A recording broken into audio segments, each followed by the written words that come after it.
The cold came first, sharp enough to cut through the worn denim of James Mitchell's jacket before the wind even bothered to follow. 56 years on this earth had taught him to read weather, like some men read stock tickers. And tonight, the mountains were telling a story he didn't particularly want to hear. He'd driven 3 hours from his cabin outside Bozeman for this monthly ritual dinner with the closest thing to family he had left, and now the sky was threatening to make the return trip a nightmare. The Crossroads Inn sat exactly where Montana pretended it might become Wyoming, a squat building of weathered timber and stone that had served travelers since before James was born. We must protect the innocent at all costs. Route 89 costs. stretched in both directions like a promise someone forgot to keep empty tonight, except for his truck and the gravel lot and the scatter of vehicles that suggested the dinner crowd was light. Thursday nights usually were. He preferred it that way. Fewer people meant less noise, less pretense, less of the hollow, small talk that made retirement feel like a punishment instead of a reward. James pushed through the heavy door into warmth and the smell of frying onions, his eyes adjusting to the dim interior while his mind cataloged exits and sightlines without conscious thought. 24 years in Special Forces didn't leave a man when he turned in his papers. The habits stayed baked into muscle memory, an instinct useful even when there was nothing left to protect except his own obsolescence. 3 tables occupied 4, counting his usual spot in the corner. Old Frank hunched over coffee at the bar, his trucker's cap stained with years of highway dust. Billy from the ranch 5 miles south picking at a burger, his movements slow with the exhaustion that came from honest work. A young couple near the window tourists, probably their matching fleece jackets, too clean for anyone who actually lives here. The counter ran the length of the back wall-scarred wood that had absorbed decades of spilled beer and bad decisions.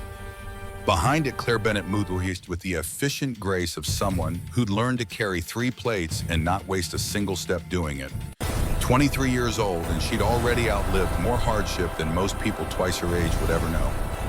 James's chest tightened the way it always did when he saw her, not his daughter by blood, but his daughter in every way that mattered. She'd been 5 months old when his best friend Robert died in a firefight outside Kandahar, an IED that left nothing to send home except a flag and a baby girl with no one else in the world. James had been 33, then career military, with no plans for anything except the next deployment. Taking in Robert's daughter should have been temporary, a bridge until proper family could be found. But Robert's parents were dead, his ex-wife long gone, and the closest relative was a cousin in Florida who couldn't be bothered to return a phone call. So temporary became permanent, and James Mitchell learned to change diapers between training exercises, to pack lunches before dawn patrols, to be present for parent-teacher conferences instead of Black Ops briefings. He'd given the Army 4 more years after that, then hung it up when Claire turned 5 and needed stability more than he needed another medal. People said he'd sacrificed his career for her. He'd never seen it that way. The Army had given him purpose when he was young and stupid enough to think purpose only came from a uniform. Claire had given him something better, a reason to be more than just a weapon someone else pointed at distant enemies. She looked up now, caught his eye from across the room, and her face lit with the smile that made every mile of driving worth it. He settled into his corner table, the one with his back to the wall, and clear view of the entrance while Claire finished taking an order from the couple. When she finally made her way over, she brought coffee without asking the good stuff she kept hidden from the regular customers. Her voice carried the warmth of genuine affection. "You look tired, Dad." The word dad still caught him sometimes, even after 18 years of hearing it. James wrapped both hands around the mug, letting the heat seep into joints that ached more every winter. "Just getting old, kiddo. Happens to everyone who doesn't die young." Claire slid into the seat across from him, stealing a moment between tables. Her brown hair was pulled back in a practical ponytail, a few strands escaping to frame a face that looked too much like Robert's for James's comfort. Same stubborn jaw, same eyes that saw more than they should. She'd inherited her father's awareness, that quality that made good soldiers and good people the ability to notice when something was wrong before anyone else admitted it. Her concern showed in the way she studied him. "You're not 86, you're 56, that's not old. Feels like 86 some days.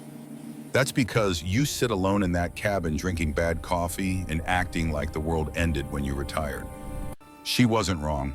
2 years since he'd turned in his papers, and James still hadn't figured out what a man did when the only thing he was good at was protecting people in places most folks couldn't find on a map.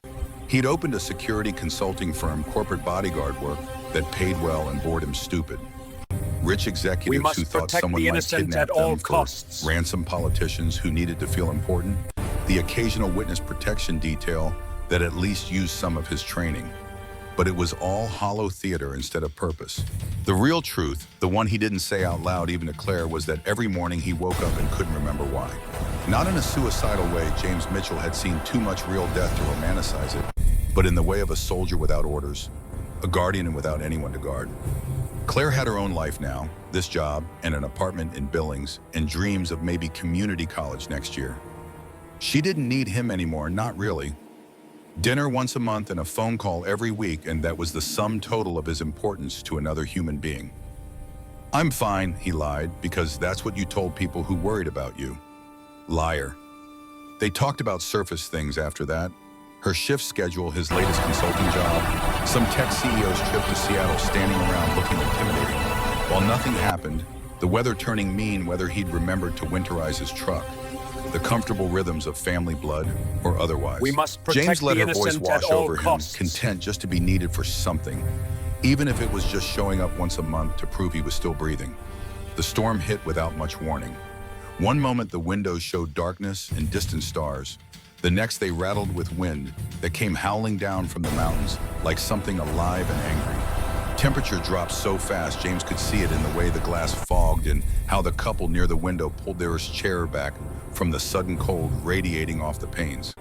Claire stood already moving toward the thermostat, but more immediate problems arrived before she got there. The door crashed open and people stumbled through, shaking off snow that hadn't been falling 5 minutes ago. Then more and more, until suddenly the quiet Thursday night became a packed house of travelers desperate to escape whatever hell the weather had decided to unleash. James counted them automatically 12, 15, 20, while his instincts prickled with the wrongness of it all. Groups this size didn't travel together, and the way they scattered to different tables without acknowledging each other suggested they'd never met before tonight. Just strangers caught by the same storm, We must seeking the protect same the shelter. innocent at all But costs. something felt off in a way James couldn't articulate, a tension that vibrated under the normal sounds of people settling in, ordering food, complaining about the cold. He'd learned to trust that feeling in countries where ignoring it got you killed. Here in a diner on the Montana-Wyoming border, it probably meant nothing. Probably. Claire moved through the sudden crowd with practiced efficiency, taking orders and deflecting the inevitable irritation of people who'd had their plans disrupted. James watched her work while pretending to study his coffee, protective instincts engaged despite the absence of any clear threat. Just strangers eating dinner. Nothing to worry about.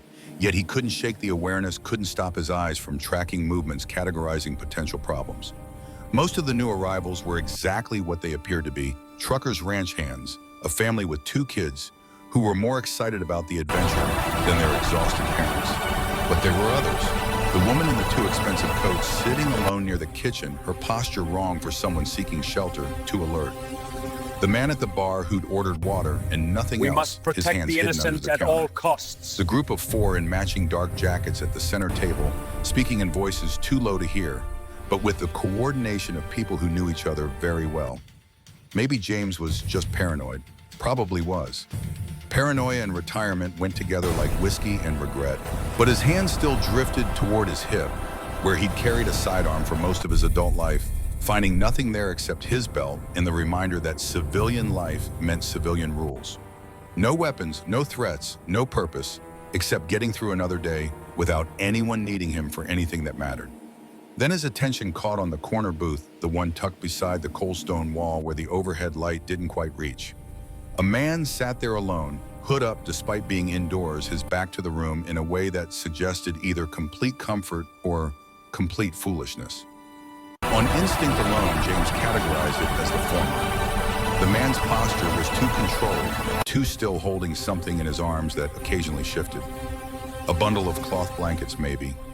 Except blankets We must didn't move on protect their the own, innocent and they at all definitely costs. didn't make the soft, unhappy sounds that were almost but not quite drowned out by the diner's noise. A baby. Who the hell traveled in this weather with an infant? Claire was already heading that direction with a water pitcher, her natural compassion overriding any sense of professional distance. James's protective instincts went into overdrive, his body tensing with the urge to intercept her, to put himself between his daughter and whatever unknown the hooded stranger represented. But that would be crazy overreacting in a way that would embarrass them both and prove he really had gone paranoid in retirement. So he stayed in his seat and watched as Claire approached the table, her voice carrying with its characteristic warmth. "Refill, sir." The man didn't look up immediately, his attention focused on the bundle in his arms. When he finally responded, his voice was cold, not with hostility, but with the exhaustion of someone who pushed past normal human limits. "Please." Claire poured water while the bundle shifted again, and this time the sound was unmistakable, a baby's cry, weak and miserable. She set down the pitcher with the careful movements of someone trying not to startle a situation she didn't fully understand. "Rough night for traveling with a little one." "You have no idea." The baby's cries intensified, and the man tried to rock the bundle with movements that were awkward despite obvious effort. He was exhausted, James realized. Not just tired, but hollowed out, like someone who'd been carrying a weight for far too long, without relief or hope of it. Claire's voice softened further. "Want me to hold her for a second?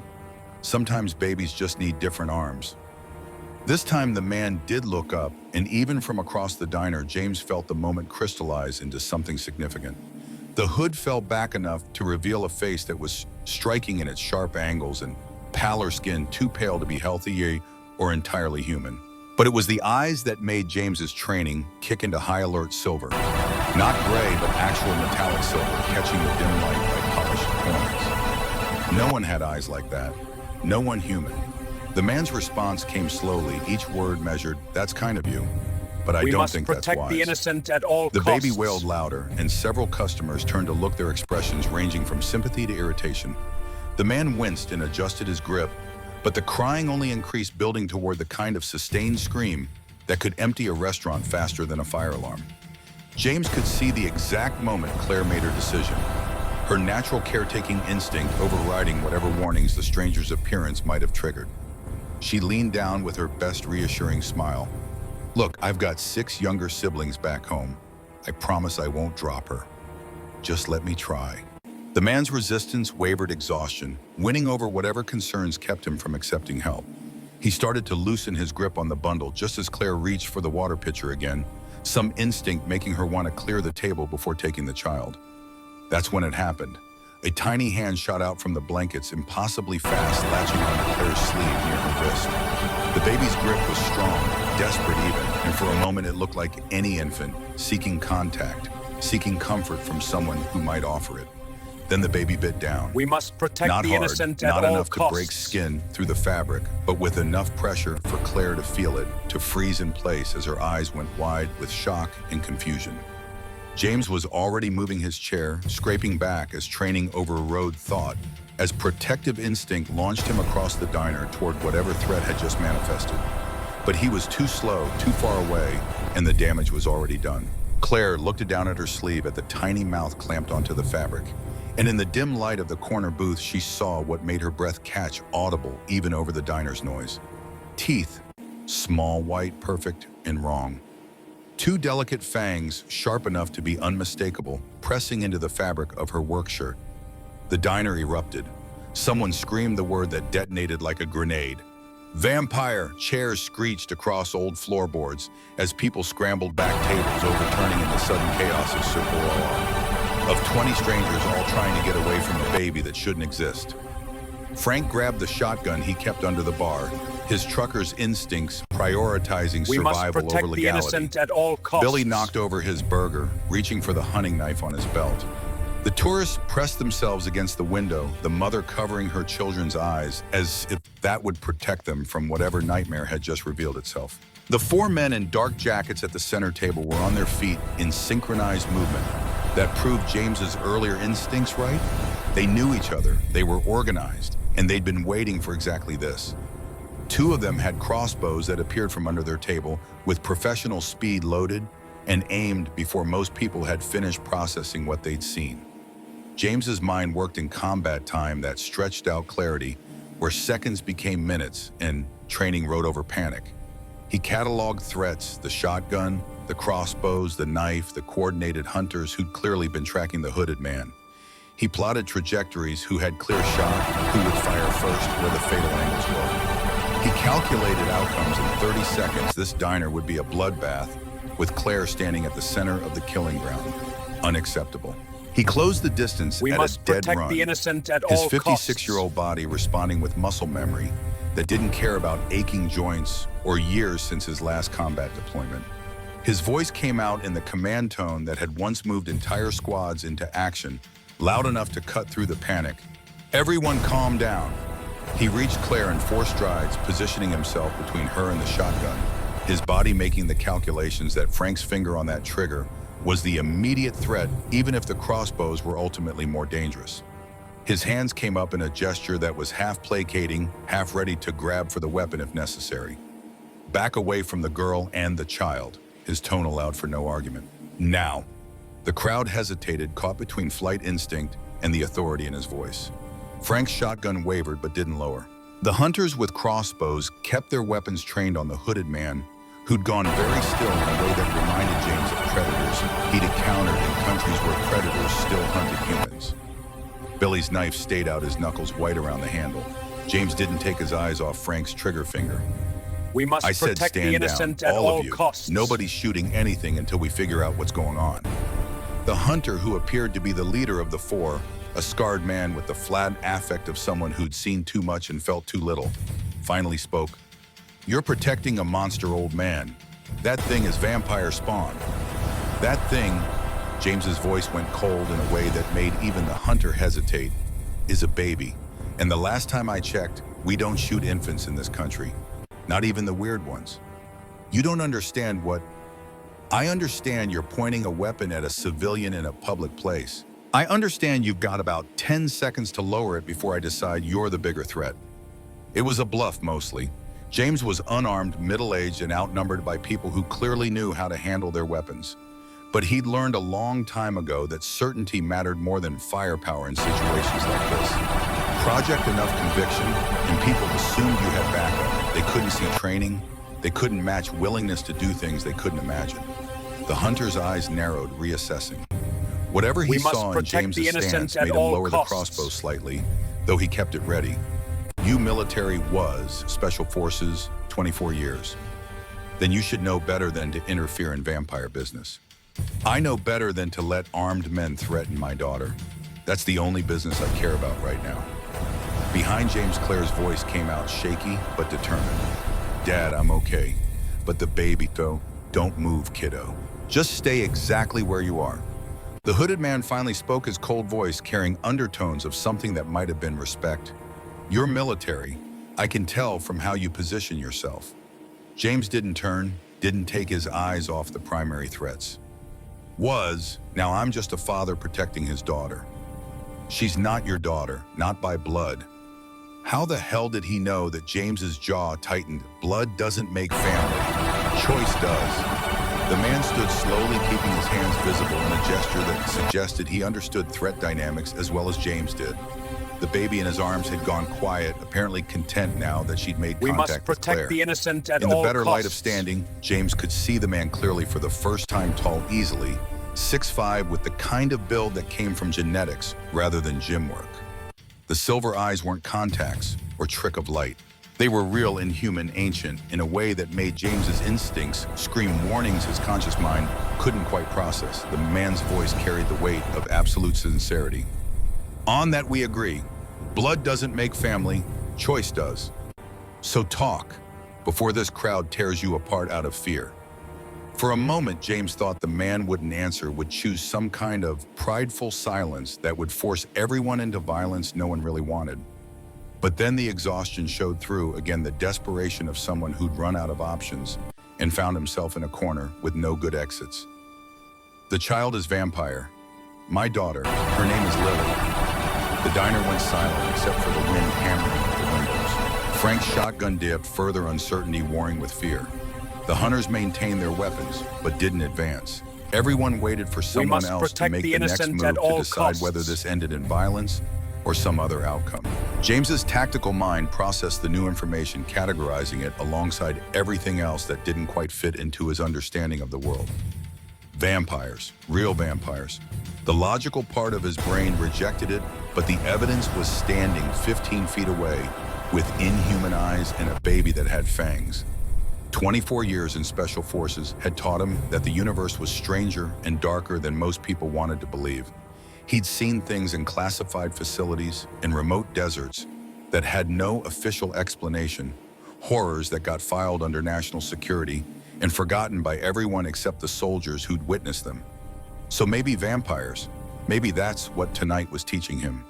And the bite, what was that about? Marcus, though James didn't know his name yet, studied Claire with an expression that mixed wonder and something that might have been grief. She chose your daughter as her protector. Protector, what the hell does that mean? It means, the vampire's voice dropped to something almost reverent. We must That protect what the just innocent happened at all hasn't costs. happened in 400 years. Your daughter has a gift, a bloodline we thought extinct. When my daughter bit her, she formed a bond, ancient, supernatural, unbreakable, once completed. James's mind raced through implications. What kind of bond? The kind that keeps my daughter alive. Without a protector, Lily will die within weeks. With one, he looked at Claire with an intensity that made James's protective instincts flare. With one, she might survive. She might grow up. She might have a future. That's not Claire's problem. I understand, but my daughter chose her. And vampires. Our children don't choose randomly. They recognize something, a resonance in the blood, a compatibility we don't fully understand. When they bite, when they form that connection, it's because they've found the one person in the world who can keep them alive. The baby Lily made a soft cooing sound, her tiny hand still gripping Claire's sleeve. Not biting anymore, just holding on like a drowning person, clutching driftwood. Claire looked down at the infant We must with an protect expression the innocent James at knew all too costs. well. The one that said her heart was already engaged in a fight her brain hadn't signed up for.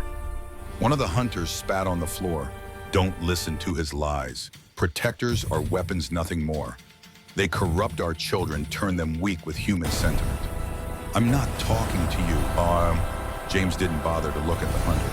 I'm talking to him.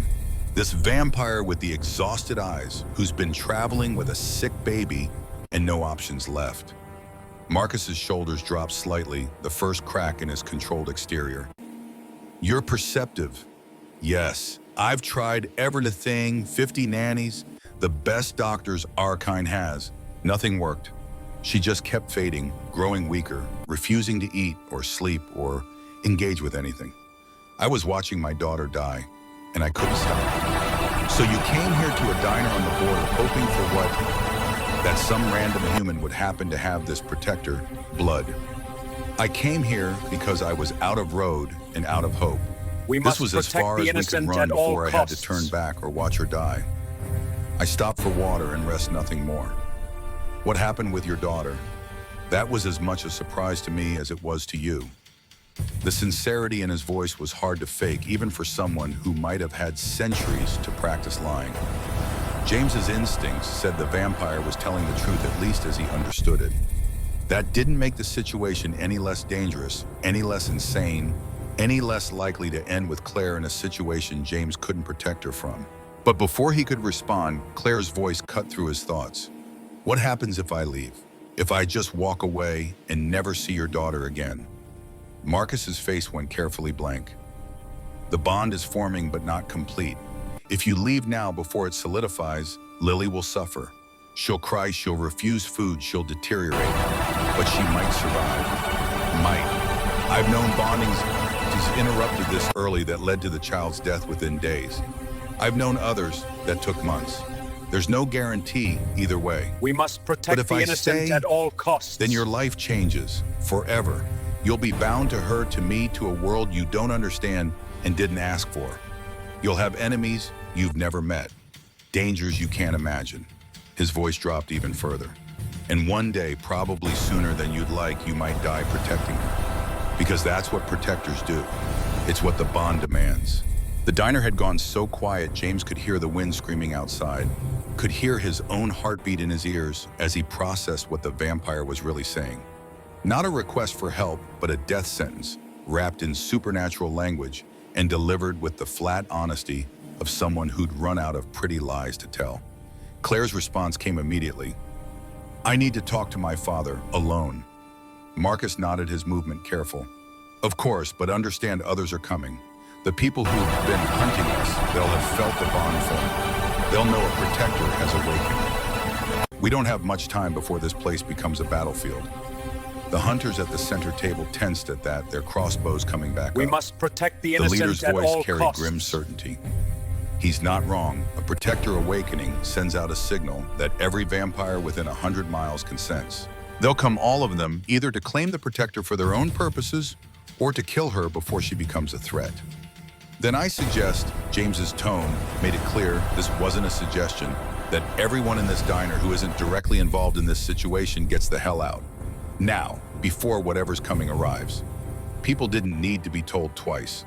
Within 60 seconds, the diner had emptied, except for Frank, who'd pulled the shotgun back under the bar, but kept his hand on it. James guided Claire to his corner table, putting his back to the wall, and her in the chair, where he could watch both the vampire and the hunter simultaneously. The moment they were relatively private, Claire's composure cracked. "Dad, what is happening?" "I don't know, kiddo, but I need you to think clearly.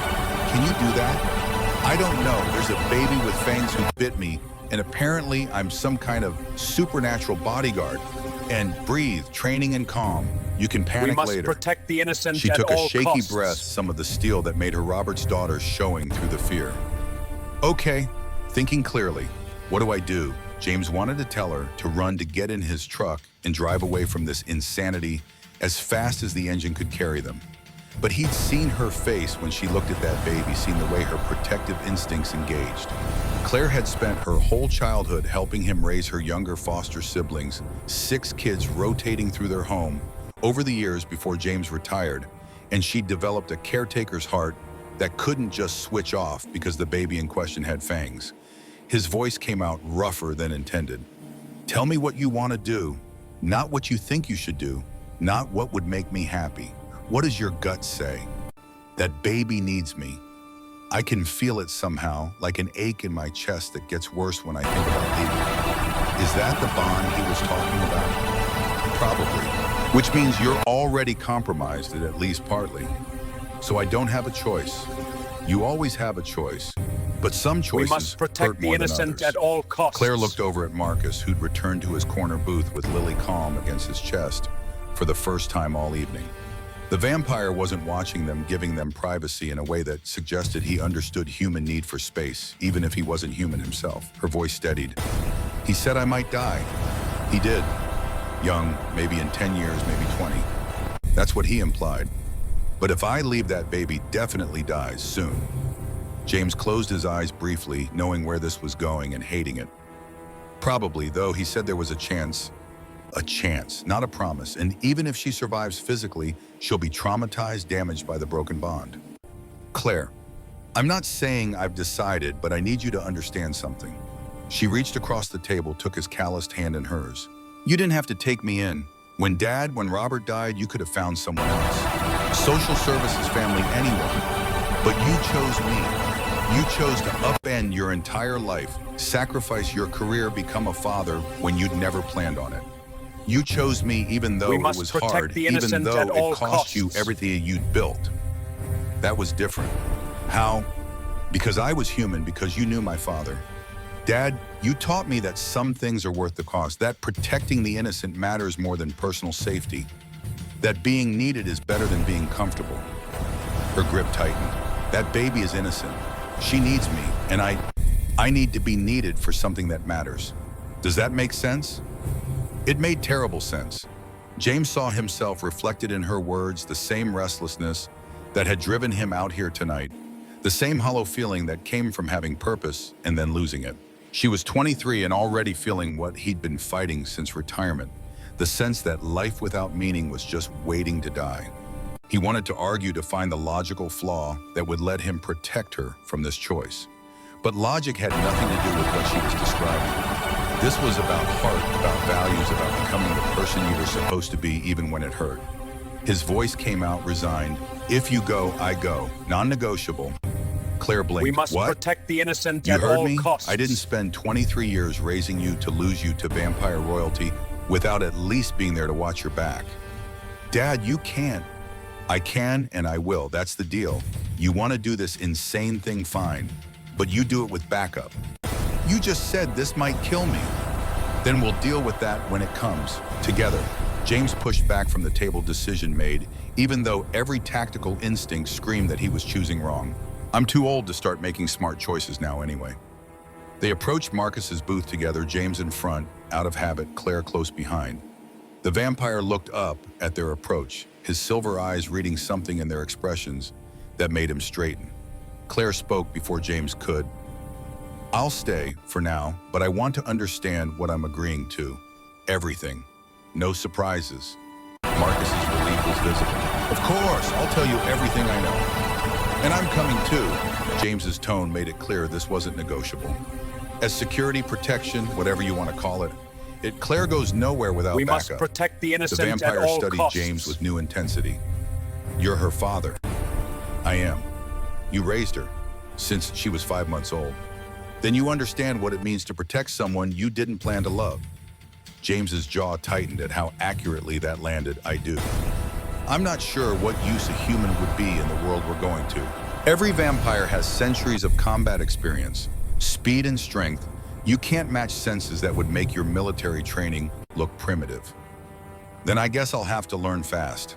I'm old, not dead, and I've protected high-value assets in hostile territory for most of my adult life.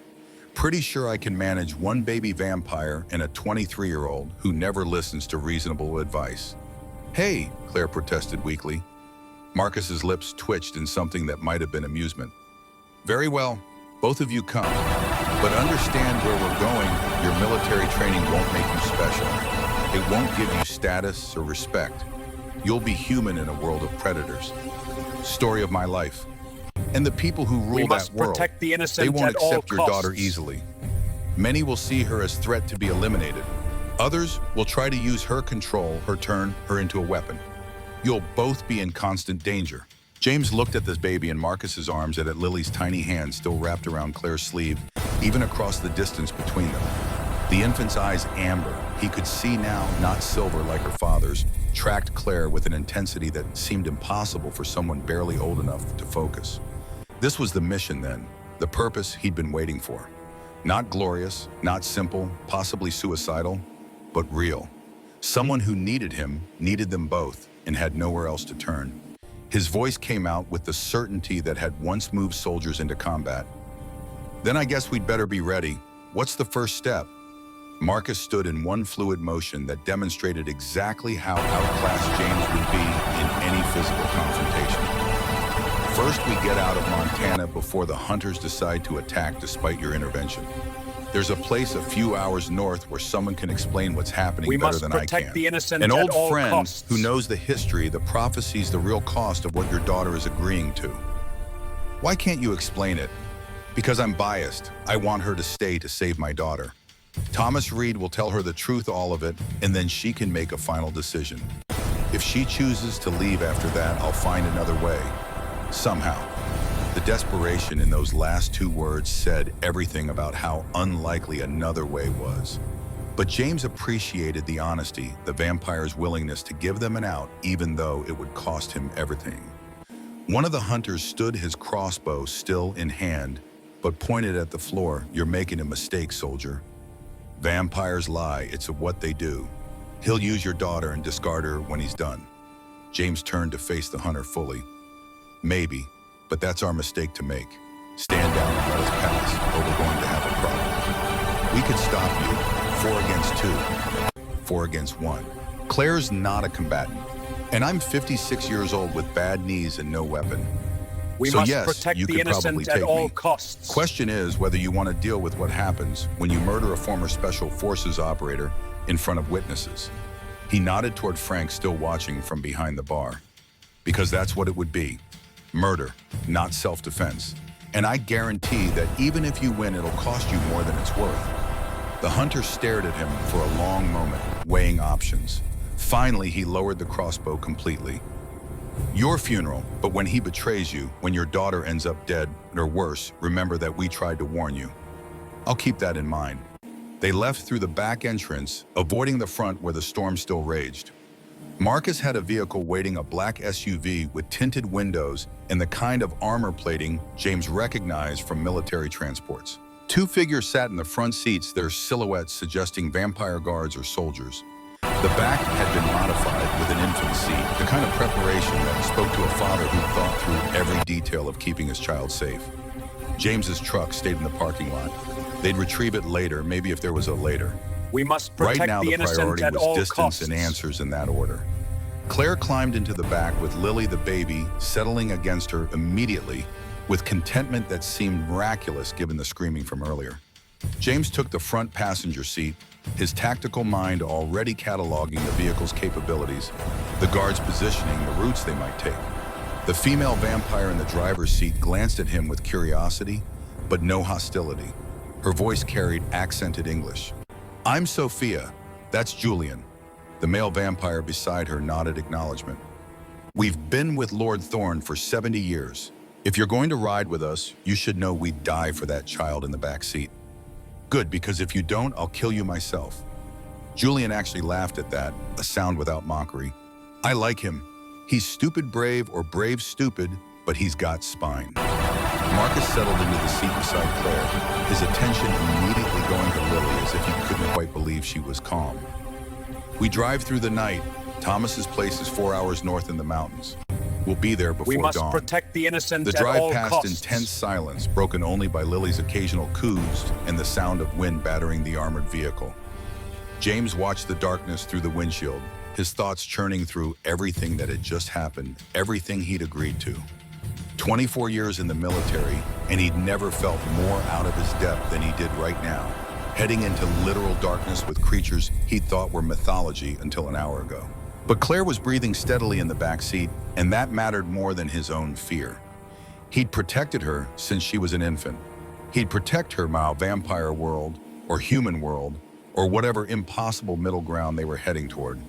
His voice came out quiet enough that only Sophia and Julian would hear. "Tell me about your lord. The truth, not propaganda."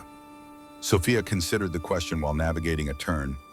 "He's 800 years old, as fought in the Crusades, the 100 Years' War conflicts you've never heard of because humans forgot him. He's king of Shadow Valley, ruler of territories that span from here to the Canadian border. Vampires answer to him, or they leave, We must or they protect die. the innocent He's at not all cruel, costs. but he's not soft. Justice matters to him more than mercy, though he's capable of both." And his daughter, born 6 months ago, first vampire birth in their bloodline in 2 centuries. The pregnancy nearly killed his wife. The birth did kill her. Lord Thorne has been raising Lily alone since, and watching her fade no matter what he tried, until tonight. Julian added, "You should know the protector bond, it's real. Ancient magic old as our kind. We thought the bloodline extinct killed off 400 years ago in purges that slaughtered thousands. But apparently someone survived, passed it down. Your daughter, she's the first protector to manifest in living memory." James processed that, and that makes her valuable. That makes her dangerous. To the right people, she's a weapon. To others, a threat. To Lord Thorne, she's hope. But everyone who knows what she is will have opinions about what should happen to her. Strong opinions, violent opinions. Good to know. They drove on through mountain passes where the storm made the roads treacherous We even must for a protect vehicle the built to innocent handle at them. all costs. James dozed fitfully, never quite sleeping, always aware of Claire behind him and the 2 vampires up front. He'd spent enough time in hostile territory to understand when he was surrounded by potential threats, but his instincts kept insisting these particular threats weren't immediate. Sophia and Julian protected Lily, and Lily needed Claire, which meant by extension, they'd protect Claire too. It was the best he could hope for, given the circumstances. Dawn was still hours away when they pulled up to an isolated cabin that looked like it had grown out of the mountainside rather than been built on it. Log construction stone chimney windows that reflected the headlights with a gleam that suggested bulletproof glass. James cataloged approaches and defenses automatically. Good sight lines, limited access points, defensible position. Whoever lived here understood security. An old man emerged onto the porch before they'd even killed the engine. Old even by visual standards, white hair falling past his shoulders frame, stooped with age. But when the headlights caught his eyes, they reflected back with the same inhuman gleam as Marcus's and the guards. We must protect Another the innocent vampire at then, all costs. one old enough to look his age, which suggested centuries. Marcus climbed out first, his movements careful not to disturb Lily, who'd fallen asleep against Claire's shoulder. James exited simultaneously, positioning himself between the cabin and the back seat on instinct. The old vampire studied him with open curiosity. His voice creaked like old wood. "Lord Thorne, you didn't mention bringing guests." "Plans changed, Thomas. This is James Mitchell, former Special Forces, and his daughter Claire, who..." Marcus trailed off as if unsure how to explain. "Who has the blood?" Thomas finished, his gaze sharpening on Claire as she climbed out with Lily. "I can feel it from here, the bond forming, not complete, but growing stronger every moment they're together. 400 years, and I never thought I'd see this again." Claire's voice came out uncertain. "You know about protectors. I've studied them my entire life, girl. 412 years, give or take a decade. I was 18 when the purges began, when vampires decided that protectors were too dangerous to let live. I've spent centuries trying to understand what was lost." He gestured toward the cabin. "Come inside, all of you. We have much to discuss and precious little time to do it." The cabin's interior surprised James with its warmth and clutter. Books everywhere stacked floor to ceiling with the chaos of someone who valued knowledge over organization. Maps covered one wall, ancient-looking documents preserved under glass. A fire burned in the hearth despite no visible means of starting it recently. The furniture was worn but comfortable, the kind that suggested actual use rather than decoration. Thomas moved with surprising grace for someone who looked 90, settling into a chair near the fire and gesturing for others to sit. James remained standing, his position chosen to cover both the entrance and the window. Old habits, the vampire's attention focused on Claire. "Let me see the mark." "What mark?" "Where the child bit you, the bond leaves traces." Claire pushed up her sleeve, revealing her wrist where Lily had clamped down. The fabric showed no damage, but the skin beneath. Costs. James's breath caught. Faint tracings like silver tattoos, barely visible under the surface, spiraled from the point of contact. Delicate patterns that looked almost like ancient script, though in no language he recognized. Thomas leaned close, his expression grave. "It's begun, the binding. Give it another day and it'll be permanent." Claire pulled her sleeve back down. "What does that mean, permanent?" "It means you'll be connected to that child for the rest of your life. You'll feel her emotions, sense her needs, know when she's in danger before anyone else does. The bond will make you stronger, faster, harder to kill. Your body will heal injuries that would cripple a normal human. You'll age slower, live longer. Protectors have historically survived into their 50s and 60s, even in violent times." "That sounds good." "It comes with a price. Every moment you're separated from her, you'll feel it like a physical ache. If she's hurt, you'll feel phantom pain. If she's threatened, you'll throw yourself into danger without thought or hesitation. We The must bond won't protect give the you a innocent choice. at all costs. It'll demand you protect her with your life.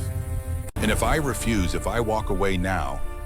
Thomas's expression softened with something like pity. "I won't lie to you. You can break the bond still if you leave within the next day. It'll hurt for you, psychic pain that might last weeks. For the child, much worse. She'll cry, refuse food, deteriorate rapidly. Most children who lose their protector this early die within a month. Some survive but remain damaged, never fully developing, never trusting anyone again." Claire's face went pale. "So it's not really a choice. It's always a choice, a terrible one, but still a choice." James spoke for the first time since entering. "Tell her about the prophecy, the part where protectors die young." Thomas's gaze shifted to him, measuring. "You already know." Vampire back at the diner implied it. Said she might die protecting the child. "I want her to hear it from someone who studies this, who knows the history." "Fair enough." Thomas turned back to Claire. "Protectors form bonds with vampire royalty, almost always children. They serve as guardians, defenders, and moral anchors. The magic makes them formidable, but it also makes them targets. In recorded history, every protector has died defending their charge. Every single one. The youngest was 19, killed 2 years after bonding. The oldest made it to 62, which is remarkable considering she bonded at 23. 62, Claire repeated quietly. "So worst case, I've got 40 years. Worst case, you've got weeks if enemies learn what you are and strike before you're ready.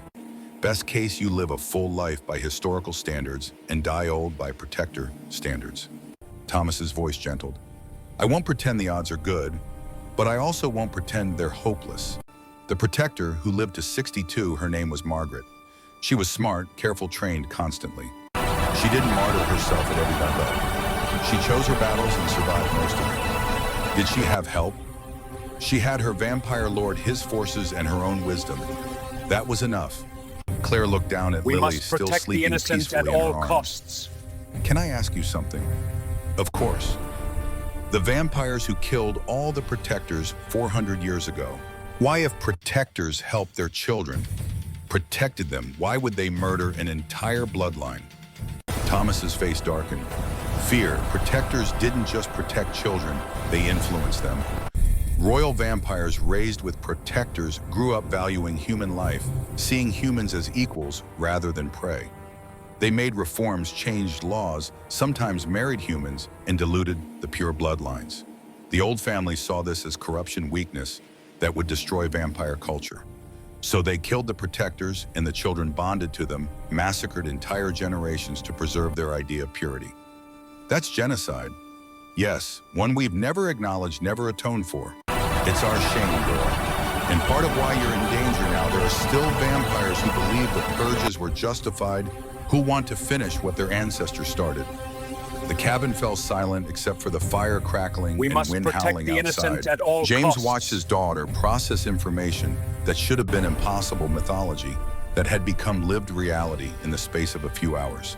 He wanted to tell her they could still leave, still choose the normal life they'd had this morning. But the silver tracings on her wrist said that life was already gone, burned away by a baby's bite and an ancient magic neither of them understood. Claire's voice came out steady despite everything. I want to see the books, the records about protectors. I want to know what I'm getting into.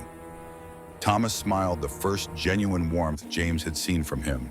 Smart girl, knowledge is your best weapon. He stood and moved to a bookshelf, pulling down a massive tome that looked like it should have required 3 people to lift. This is the Codex Protectorum. We have 3 days before the bond becomes permanent. Use that time to read, to learn, to decide with full information. 3 days, Claire repeated. After that, you're bound. For better or worse, for however long you both live. Marcus finally spoke, his voice rough. I'll We leave you must here with protect Thomas the if you innocent want. at all costs. Give you space to decide without me influencing you. No, Claire's response was immediate. If I'm going to do this, I need to know you. Both of you. Not just the history, but the reality. Then we stay. James cleared his throat. We need to discuss security. You said others would come looking for her. What's the timeline? Thomas nodded approvingly. Good question. The bond's awakening sent out a signal, a pulse of magic that every vampire within 100 miles would have felt. Word spreads fast among our kind. I'd estimate you have maybe a week before serious threats arrive. A week to what train, fortify, run. A week to get to Shadow Valley, to Nighthaven. Lord Thorn's city. It's the only place where he has enough forces to protect her properly. James's tactical mind engaged fully, defensible position. Mountain fortress, built into the rock itself. Walls 30 feet thick in places. One main entrance, secondary exits that can be sealed. If you're going to make a stand, that's where you do it. Then we should leave now. Don't waste We time must here. protect the innocent at all Marcus shook costs. his head. Claire needs to make an informed choice. And we need Thomas to examine Lily. Make sure the bond is forming correctly. 3 days here, then we travel. That's the plan. James didn't like it. 3 days was a long time when enemies knew your location, but he understood the necessity. Claire needed time to read, to process, to decide if she really wanted this life. And Lily needed medical attention from someone who understood vampire physiology. He settled into a defensive crouch near the window. Fine, 3 days, but I keep watch. Nobody enters this cabin without me knowing about it. You plan to stay awake for 72 hours. I've done worse. As Sophia spoke from where she'd positioned herself near the door. Julian and I will take shifts with you. We don't sleep the same way humans do. Between the 3 of us, we can maintain full coverage. Good. The next 3 days passed in a blur of reading, learning, and preparing for a future none of them had planned. Claire buried herself in the Codex Protectorum, reading by firelight about women who'd lived and died protecting We must vampire protect children. the innocent at all James costs. divided his time between watch duties and studying the maps Thomas provided, memorizing routes to Shadow Valley, and identifying potential ambush points. Marcus stayed close to Lily, changing her feeding, her demonstrating the kind of devoted fatherhood James recognized from his own experience. On the second day, Thomas pulled James aside while Claire was absorbed in a particularly dense section about combat techniques. Can I ask you something? Depends on the question. Boss, why are you really doing this, your daughter? I understand she's young, idealistic, her heart engaged before her head could stop her. But you're 56. You've lived your life. Why walk into certain danger for a vampire child you don't know? James considered his answer carefully. You ever been a soldier? 7 wars. Then you know what it's like when the fighting stops. When you take off the uniform and suddenly you're just a person. No mission, no purpose, no reason to get up except that your heart keeps beating. He stared out the window at the mountains covered in snow. We must protect I the retired innocent 2 at years all ago, costs. spent every day since wondering what the point was. Then last night happened and suddenly I have a mission again. Someone who needs me. Something that matters. Even if it kills you. I've spent 30 years in jobs where death was a daily possibility. At least this time I'll know what I died for. Thomas studied him for a long moment. You're a rare breed, James Mitchell. Most humans would run from this. You're running toward death. Most humans never served, never learned that some things are worth dying for. And Claire, you're comfortable with her making that same choice. James's jaw tightened. No, but I raised her to be her own person, to choose her own path. Can't protect her from every danger in the world much as I want to. Best I can do is stand beside her when she faces it. You're a good father. I'm a terrified father doing his best. There's a difference. On the third day, as afternoon shadows lengthened toward evening, Claire closed the codex and stood from where she'd been reading for hours. James looked up from the map he'd been We must studying, protect the his innocent expression at all carefully costs. neutral, even though his heart hammered with anticipation of her decision. Her voice came out steady. I've made my choice. And I'm staying. Not because I don't understand the risks. I've read about 17 different protectors who died between ages 20 and 40. But also because I understand what matters. That baby needs me. She chose me for reasons I don't fully understand, but that feel right somehow. And she paused, searching for words. I need this too. Need to matter for something bigger than serving eggs at a diner. James crossed to her, pulled her into a hug that said everything words couldn't. Then we do this together. You're sure? I've never been more sure of anything. Marcus approached carefully, Lily awake in his arms. Thank you, both of you. I know that often I'll do everything in my power to minimize it. See that you do? James's tone made it clear this was a promise and a threat simultaneously. Because if anything happens to her that you could have prevented, king or not, we're We going must to have protect problems. the innocent at all Understood. costs. Thomas cleared his throat. Then it's decided. Tomorrow we travel to Shadow Valley. I'll come with you. The council needs to verify the bond, and I'm the only one alive who can authenticate it. But tonight we prepare. James, I want to show you something. He led James to a locked cabinet, opened it to reveal weapons that looked ancient but well-maintained. Silver Blades crossbows with modern modifications, stakes that gleamed with some kind of coating. I can't give you vampire strength or speed, but I can give you tools that work against us. Study these tonight. Learn their balance. If you're going to protect your daughter in our world, you need every advantage. James lifted a blade, testing its weight. You're arming me against your own kind. I'm arming a father who's trying to protect his child. That transcends species loyalty. Thomas's expression went distant. I was raised by a protector 300 years ago. Her name was Catherine.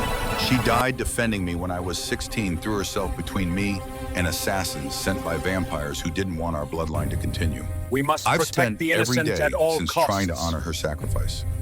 What happened to the assassins? I killed them, all 7. It was the first time I really understood what I was, what I could do when rage overrode restraint. He looked at James directly. Your daughter is doing what Catherine did for me. The least I can do is help you help her survive it. They spent the evening training Thomas, teaching James the basics of fighting opponents faster and stronger than any human. It wasn't formal instruction so much as survival tips, where to strike to slow vampires down, how silver weapons affected their healing, the psychological tricks that worked better than physical force. You can't beat us in direct combat, Thomas explained. But you can surprise us. We're old, we fight by patterns learned over centuries. You fight by adaptation, by changing tactics every engagement. That unpredictability is your advantage. How long did you serve in those 7 wars? Different lengths. Revolutionary War 2 years. War of 18, barely 6 months. Civil War the whole 4 years. I was We must invested in that protect one, the believed in the innocent at all cause. costs. Both world wars, various conflicts in between. Vietnam was my last, and I swore I'd never fight for humans again after what I saw there. Why not? Because I realized we were monsters too, just different kinds.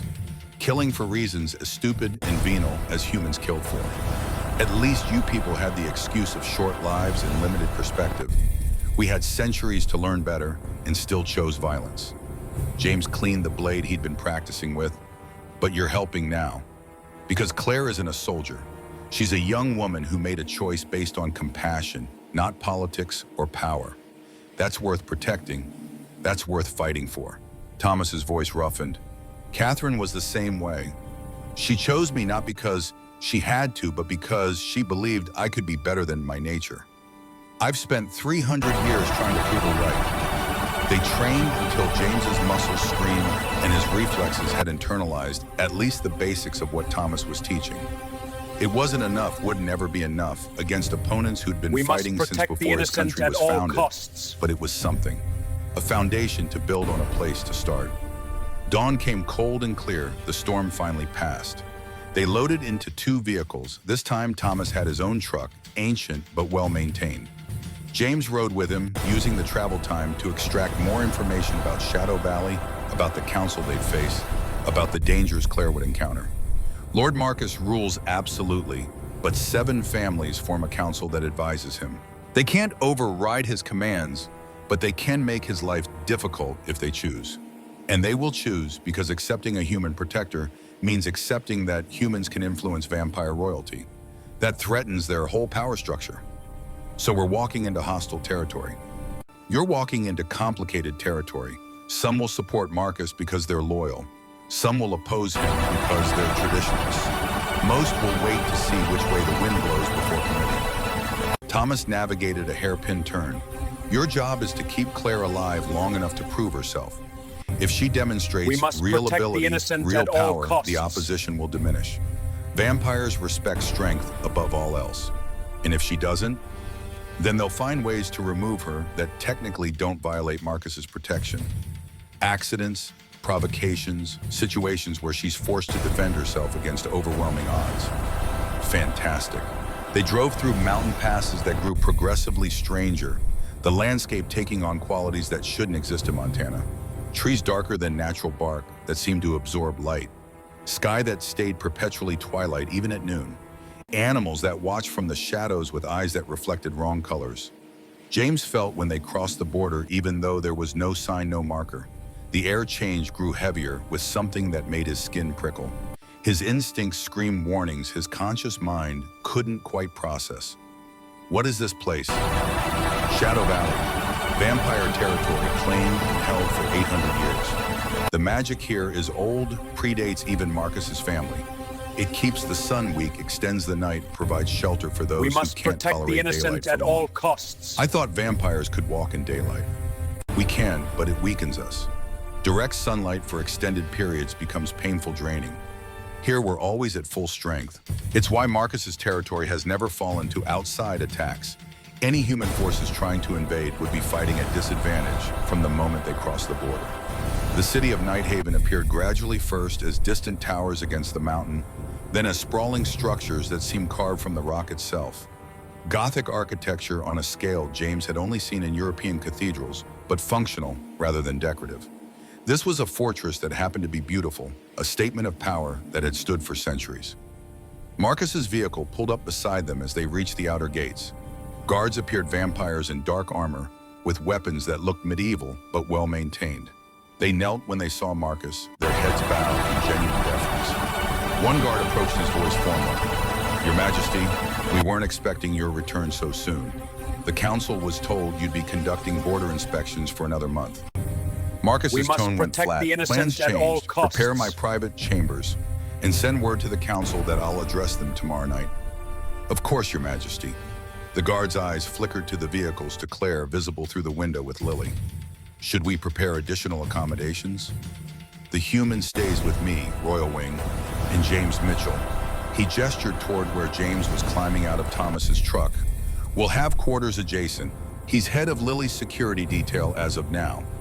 The guard's surprise was visible, but controlled. Head of security, Your Majesty, but he's human. Yes, he's also former Special Forces with 24 years combat experience.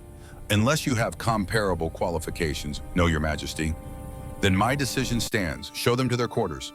The palace interior was overwhelming in its scale and grandeur. Vaulted ceilings painted with scenes James couldn't quite decipher in the dim light. Portraits lining walls, generations of the Thorne family staring out with silver eyes and expressions ranging from benevolent to terrifying. Everything spoke of age, power, and permanence that made James feel small and temporary. The Royal Wing occupied the top floor, accessible only by a single staircase that a handful of defenders could hold against an army. Tactical part of James's brain approved, even as the human part felt increasingly out of place. These weren't just wealthy quarters, this was history legacy, the kind of space where decisions affecting thousands were made without oversight or challenge. Marcus led them to a suite that was larger than James's entire cabin. The main room had furniture that looked antique but comfortable, a fireplace big enough to stand in windows overlooking the entire city. An adjoining door led to a smaller room prepared as a nursery, soft colors, and careful lighting that suggested someone had put thought into what an infant would need. This was meant for Lily and Evelyn. Marcus's voice carried old pain. My wife spent months preparing it. She died before seeing it finished. Claire moved through the space with appropriate reverence, understanding she was walking through someone's grief. It's beautiful. Evelyn would have liked you, I think. She valued compassion over politics, art, over strategy. He set Lily down in the crib that dominated one corner. Your quarters connect through that door. James, yours are through the opposite door. You'll have access to my private armory. Thomas sent ahead a list of weapons he thought you should have. James tested the door, noted how it locked from the inside with mechanisms that looked modern despite the ancient appearance. Security protocols. Guards at the main entrance to the wing. You'll meet them shortly. Julian and Sophia, plus 4 others I trust completely. No one enters without their clearance or mine. Windows are reinforced proof against everything short of military explosives. There are escape routes if needed, passages built into the walls that lead down and out of the city. Show me. They spent an hour going over security in detail. Marcus demonstrating the hidden doors and explaining the tunnel system built by paranoid ancestors who'd known that even kings could face coups. James memorized routes, counted exits, calculated timing for evacuation scenarios. Some habits were too ingrained to break just because we must protect the innocent worlds. At all costs. When they returned to the main room, they found an old vampire waiting. Ancient, his frame stooped with age that suggested centuries, his eyes carrying the weight of time in a way that made even Marcus seem young. This was someone who remembered when the world was different, when empires that were now dust still carved out territories. His voice creaked like old leather. Lord Marcus, I came as soon as I heard. Samuel, thank you. Marcus's tone carried genuine warmth. I'd like you to meet James Mitchell and his daughter Claire. James, Claire, this is Samuel Whitmore, one of the oldest vampires in Shadow Valley, and someone I trust with my life. Samuel studied them both with unsettling intensity, his gaze lingering on Claire. A protector, I can feel the bond from here. 400 years and I never thought. He trailed off something like wonder crossing his ancient face. You knew protectors. I was raised by one. Her name was Catherine. She bonded to me when I was 8 years old, protected me until I was 16. She died so I could live. We must protect the innocent at all costs. His focus shifted costs. to James. Aussie, you're military. I can tell from how you stand. Former Special Forces, 24 years. Which service? Army? Multiple deployments, mostly classified. I fought in 7 wars. Revolutionary 1812 Civil War. Both World Wars, Vietnam, Iraq. Samuel's expression held grim humor. I recognize soldiers. We carry ourselves the same way regardless of species or century. Something in James's chest loosened slightly at meeting someone who might actually understand Vietnam. What years? 1967 to 1969. mostly around Pleiku in the Central Highlands.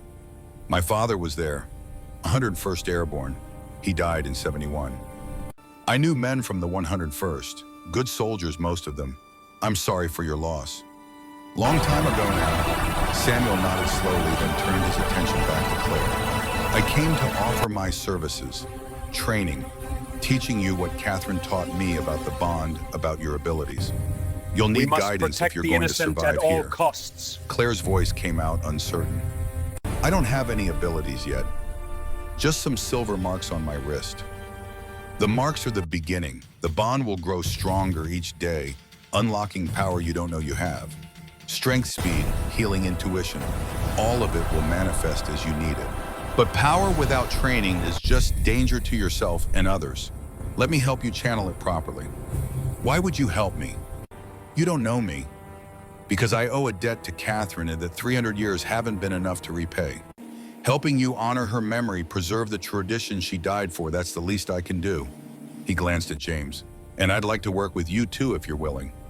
Work how, teach you to fight us. You're going to be protecting your daughter in a world where every enemy is faster, stronger, and more experienced than you. I can't give you vampire abilities, but I can teach you strategies that work despite the disadvantage. James's interest sharpened. You'd teach me to fight your own kind. I'd teach a father to protect his child. Innocent at all that costs. transcends species loyalty. Samuel's expression went distant. Catherine did the same for me. Stood between me and those who wanted me dead, knowing she couldn't win doing it anyway because that's what protectors do. If I can help Claire avoid that fate, or at least delay it, I'll do whatever it takes. They talked logistics after that, training schedules, security protocols, what to expect from the council meeting. Samuel confirmed Thomas's warnings about resistance, about vampires who'd see Claire as threat rather than asset.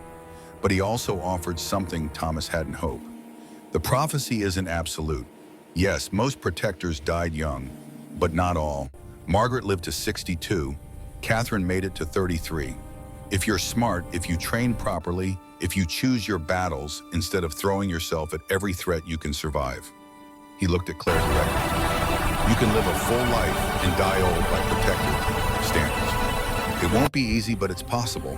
After Samuel left, promising to return at dawn for the first training session, James found Marcus standing on the balcony overlooking Night Haven. The city glowed with crimson lanterns, thousands of them, creating an effect that should have been menacing, but somehow felt almost welcoming. Vampires moved through streets below their pale faces, tilted up occasionally toward the palace, toward where their king stood watching. James joined him at the railing. It's beautiful, in a gothic, might be the gates of hell kind of way. Marcus's lips twitched. Evelyn said something similar the first time she saw it. She was from the Southern Territories, warm climates and bright colors. This was like another world to her. How long were you married? 500 years give or take a decade. When you have eternity, sometimes you lose track of exact time. His voice roughened. Not long enough. Never long enough. I'm sorry for your loss.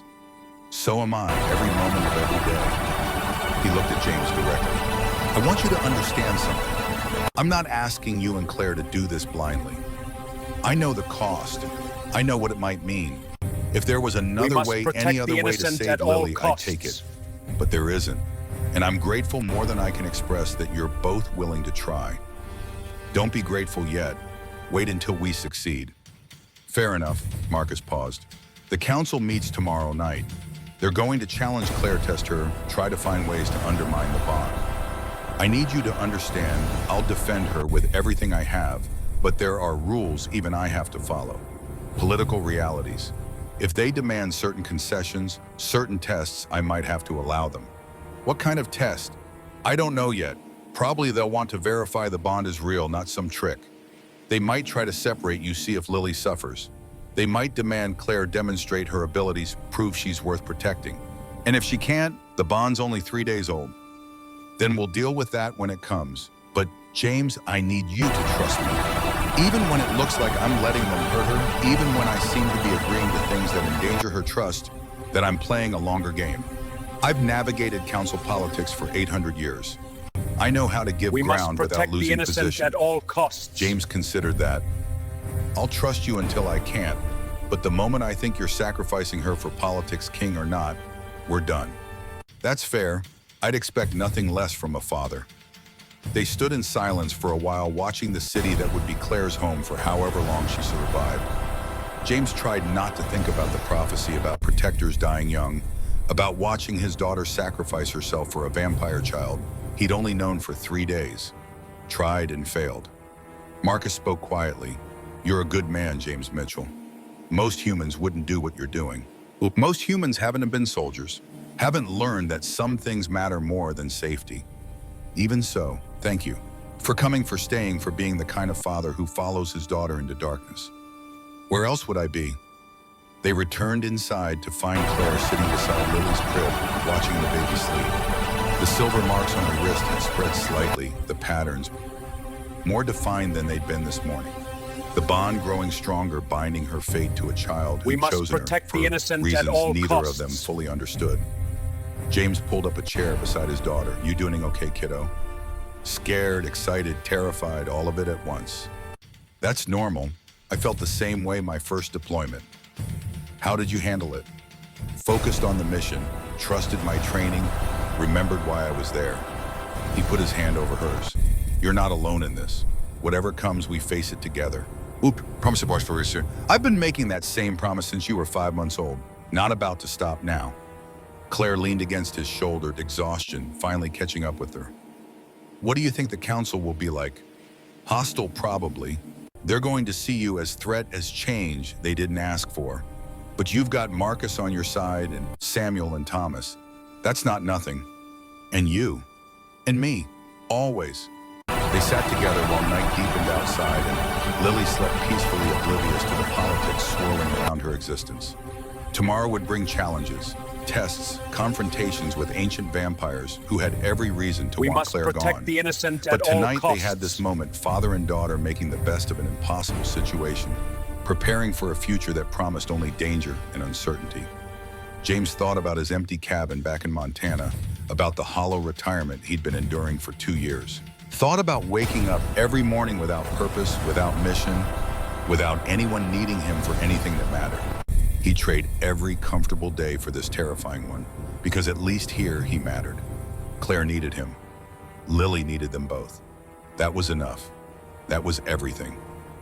Outside Nighthaven glowed in the darkness like a promise or a threat, and James Mitchell settled in to keep watch over the only family he had ever chosen in a world he'd never imagined existed, preparing for tomorrow's battle with the only weapons he'd ever really had.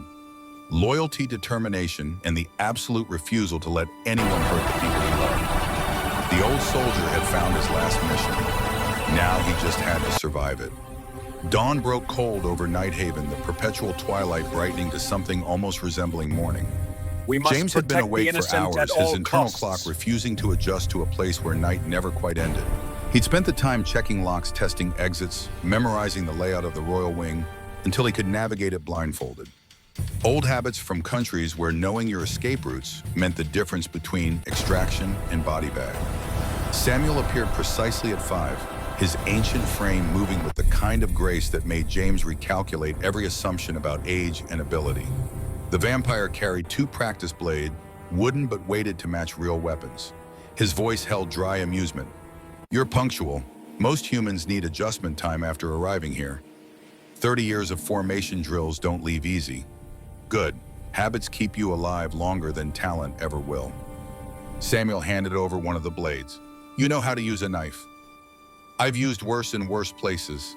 Show me. The attack came without warning, Samuel moving with speed that turned him into a blur. James's reflexes kicked in purely on muscle memory, bringing up the wooden blade in a deflection that would have worked against any human opponent. We must protect Against the Samuel, it innocent did at all nothing. costs. The vampire flowed around the defense like water, disarmed James in 3 economical moves, and had the practice blade against his throat before James's conscious mind finished processing the engagement. You're trained, Samuel stepped back, resetting to ready position, but trained for human opponents. We're faster, stronger. We've been refining combat techniques since before your country existed. James's chest heaved with exertion from those 3 seconds. Point made. So how do I not die immediately? You learn to think differently. Speed isn't everything when strategy matters more. Samuel began circling his movements precise. We have weaknesses. Silver slows our healing, not fatal, but it hurts, makes us cautious. UV light in concentrated doses weakens us, drains our strength faster than anything else. Decapitation is the only guaranteed kill. Fire works but requires more time than most combat situations allow. And the arrogance you mentioned last night, that's your real weapon. Centuries of superiority breed assumptions. We expect humans to fight like humans, desperate, scared, predictable. You fight like a soldier who's adapted to asymmetric warfare, and suddenly our patterns don't work as well. They trained for 2 hours, Samuel demonstrating techniques that had nothing to do with matching strength. Redirect instead of block. Use momentum against the attacker. Strike joints and pressure points that hurt regardless of supernatural healing. Think 3 moves ahead because vampires relied on speed to overwhelm before strategy mattered. James absorbed it all through sweat and aching muscles that reminded him he was 56, not 26. Every movement hurt in ways he'd forgotten were possible. But pain meant learning, and learning meant survival. And survival meant protecting Claire when threats came calling. Again, Samuel's tone that allowed no quarter for age or exhaustion. I'm 56, not invincible. And you'll use that. Young fighters depend on physical capability. Old fighters depend on cunning. I'm human and you're 300 We years must old. protect the How does that innocent give at me all advantage? costs. Because vampires fight by patterns. Centuries of learned behavior techniques, refined but also rigid. You fight by adaptation, by changing tactics every engagement. That unpredictability is what kept you alive in Special Forces. It'll keep you alive here too. Day 8 of training, 6 days after arriving in Nighthaven, brought the breakthrough. Samuel attacked with his usual impossible speed, and James finally stopped trying to match it. Instead, he watched footwork track the subtle weight shifts that preceded each strike, recognized the pattern Samuel's centuries had burned into instinct. Always led with left, always shifted, before striking, always assumed the opponent would try to block rather than evade. James waited for the next attack, let Samuel commit fully to the strike, then sidestepped at the last possible instant. He redirected the vampire's momentum. Rather than opposing it, used Samuel's own speed to send him crashing into the courtyard wall hard enough to crack stone. Silence. Then Samuel's laughter, genuine and delighted. Finally, you stopped fighting me and started fighting We must smart. protect the innocent at James all doubled costs. over, hands on knees, gasping. Felt good. Also felt like I might die. That's the price. You can't match our physical abilities, but you can outsmart us if you're willing to pay in exhaustion what we pay in arrogance. I'll take that trade. They continued drilling until James could execute the same maneuver consistently, until his body understood intellectually what his training had proven. Speed mattered less than reading your opponent, and reading opponents was something soldiers learned or died trying. Evenings brought different lessons. Marcus joined James on the terrace most nights, both men drawn to the city view and the silence that didn't require filling. Tonight they shared drinks, Marcus's wine from a vintage James's grandfather might have known James's whiskey that burned familiar on the way down. Marcus spoke without preamble. Samuel says you're learning quickly. For an old man with bad knees and declining reflexes. For any man, most humans can't adapt to fighting supernatural opponents. The gap is too wide, the psychology too different. Most must humans protect haven't the spent innocent careers at in all combat costs. zones where the enemy had every advantage except willingness to die for the mission. They sat in comfortable silence watching crimson lanterns illuminate streets below. James still wasn't sure what to make of Marcus Vampire King grieving father 800-year-old warrior who somehow reminded James of officers he'd served under. Men who carried responsibility like physical weight, who made decisions that cost lives and lived with the consequences. Can I ask you something? James finally broke the quiet. Yes. Why are you really letting me in? Into your life, your daughter's life, your city's secrets? You barely know me. Marcus considered his wine glass. Because you remind me of someone who, myself, 500 years ago before I was king, I fought in the Crusades, carried a sword for lords who saw me as expendable. I understand duty service, the weight of protecting those who can't protect themselves. His silver eyes found James's. You and I were the same, just different centuries. I was never royalty. We Neither must was protect the I innocent was made at all vampire on a costs. battlefield, left for dead by humans and found by something older. Spent 2 centuries as common soldier before circumstances and survival made me more. He gestured at the city. All this, it's responsibility I never wanted and can't escape. Some days I envy you walking away from service when you chose building a life outside the chain of command. You think retirement's freedom? I spent 2 years in a cabin, wondering why I bothered waking up. And now I have purpose again. Daughter who needs me, mission that matters, enemies to plan against. I'll take dangerous purpose over safe emptiness every single day. Marcus's expression shifted to something that might have been respect. We're more alike than I thought. They talked until the hour turned late, and even vampires sought rest. James returned to his quarters feeling something unexpected connection. Not friendship exactly, but the recognition of one soldier by another across impossible divides of species and experience. They'd both seen too much lost, too much We must carried too protect much. the innocent at That all created costs. bonds different from, but no less real than blood. The 11th day brought Victoria. James was cataloging weapons in Marcus's armory when the knock interrupted his inventory. He opened the door to find a woman who radiated the kind of beauty that made humans forget to breathe. White blonde hair, ice blue eyes, features too perfect to be anything except supernatural. But her expression carried grief so profound it almost eclipsed the predatory grace. Her voice was silk over razors. James Mitchell, I'd like a word. Lady Victoria, I presume? You presume correctly. May I enter? Every instinct said no, but antagonizing council members before the official meeting seemed tactically stupid. James stepped aside, kept his hand near the silver blade he'd taken to carrying. Make it quick. I've got work. Victoria glided past him with movements that reminded him of stalking cats. She examined the armory with interest that seemed genuine rather than calculated. Preparing for war. We Preparing to must protect my the daughter. innocent at all costs. Admirable. Futile, but admirable. She turned to face him directly. I came to offer you something rare truth. I'm listening. Your daughter will die. The prophecy is absolute. Every protector in recorded history has died defending their charge. Young violently with nothing to show for their sacrifice, except a vampire who outlives them by centuries. James's jaw tightened. I've heard the statistics.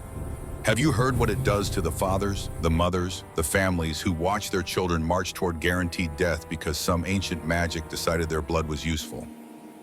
Victoria's composure cracked slightly. I lost my daughter this way, lost my sister, both to protector bonds, both dead before they lived full lives. Ooh, Marcus mentioned you had personal history with this.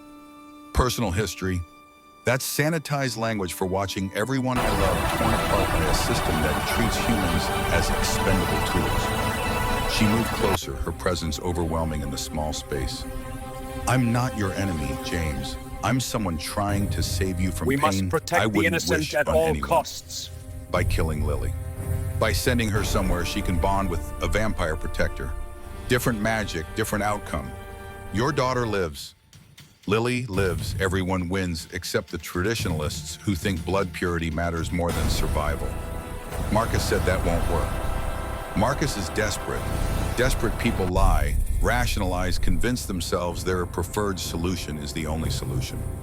Victoria's voice gentled. I understand his position. I understand Claire's compassion. I even understand your loyalty, but understanding doesn't change reality. If you let this bond complete, you're sentencing your daughter to death. Maybe not today, maybe not next year, but soon. Too soon. James studied her, saw genuine pain beneath the political maneuvering. You really believe you're helping? I know I'm helping. I've lived this nightmare. You haven't, yet. So what do you want from me? Convince Claire to leave. Tonight, tomorrow, before the bond becomes permanent. We must I'll arrange protect the transport, innocent at set all up a costs. new identity, give her resources to start over anywhere she wants. Lily will suffer, but might survive with intensive care and time. It's not perfect, but it's better than watching your daughter die in 10 years, protecting a child who isn't even human. For a moment, James let himself imagine it. Claire safe living a normal life, maybe finding love and having children who wouldn't be bound by ancient prophecies. Growing old naturally instead of dying young violently. It was tempting in the way all easy solutions were tempting, offering comfort without addressing the core problem. No, Victoria's eyes flashed. You'd choose a vampire child over your own daughter. I'd choose letting Claire make her own decisions over forcing mine on her. I raised her to be strong, independent, capable of choosing her own path. Can't protect her from every danger just because it scares me. This isn't danger, this is certainty. Life's full of certainties. We all die eventually. Question isn't when, but whether it meant something. We James must crossed protect his the arms. innocent at all Claire's costs. decided this means something. I support that decision, even though it terrifies me. You're condemning her. I'm respecting her. There's a difference you don't seem to understand. Victoria's facade cracked further, revealing raw grief underneath the political sophistication. You'll watch her die. You'll see that light go out of her eyes, feel her go cold in your arms, and know you could have prevented it. That's not respect. That's cowardice dressed as principle. Maybe, or maybe it's understanding that some things matter more than survival. Like choice dignity and dying for something that actually meant something instead of living empty because you were too afraid to matter. They stared at each other across the armory. Two people who'd both lost too much, reaching opposite conclusions about what losing more would cost. Finally, Victoria moved toward the door, her movement stiff with controlled fury. She paused at the threshold. When she dies, and she will die, remember I tried to save you both from this. After she left, James stood alone among weapons designed to kill vampires. We must His protect hands the shaking innocent with at all reaction he'd costs. suppressed during the confrontation. Victoria had struck deep because she was right about the core fear he would watch Claire die, probably sooner than he wanted to imagine, definitely more violently than he could prevent. Every protective instinct screamed to grab his daughter and run to find that cabin in Montana and pretend the last 2 weeks had been nightmare instead of reality.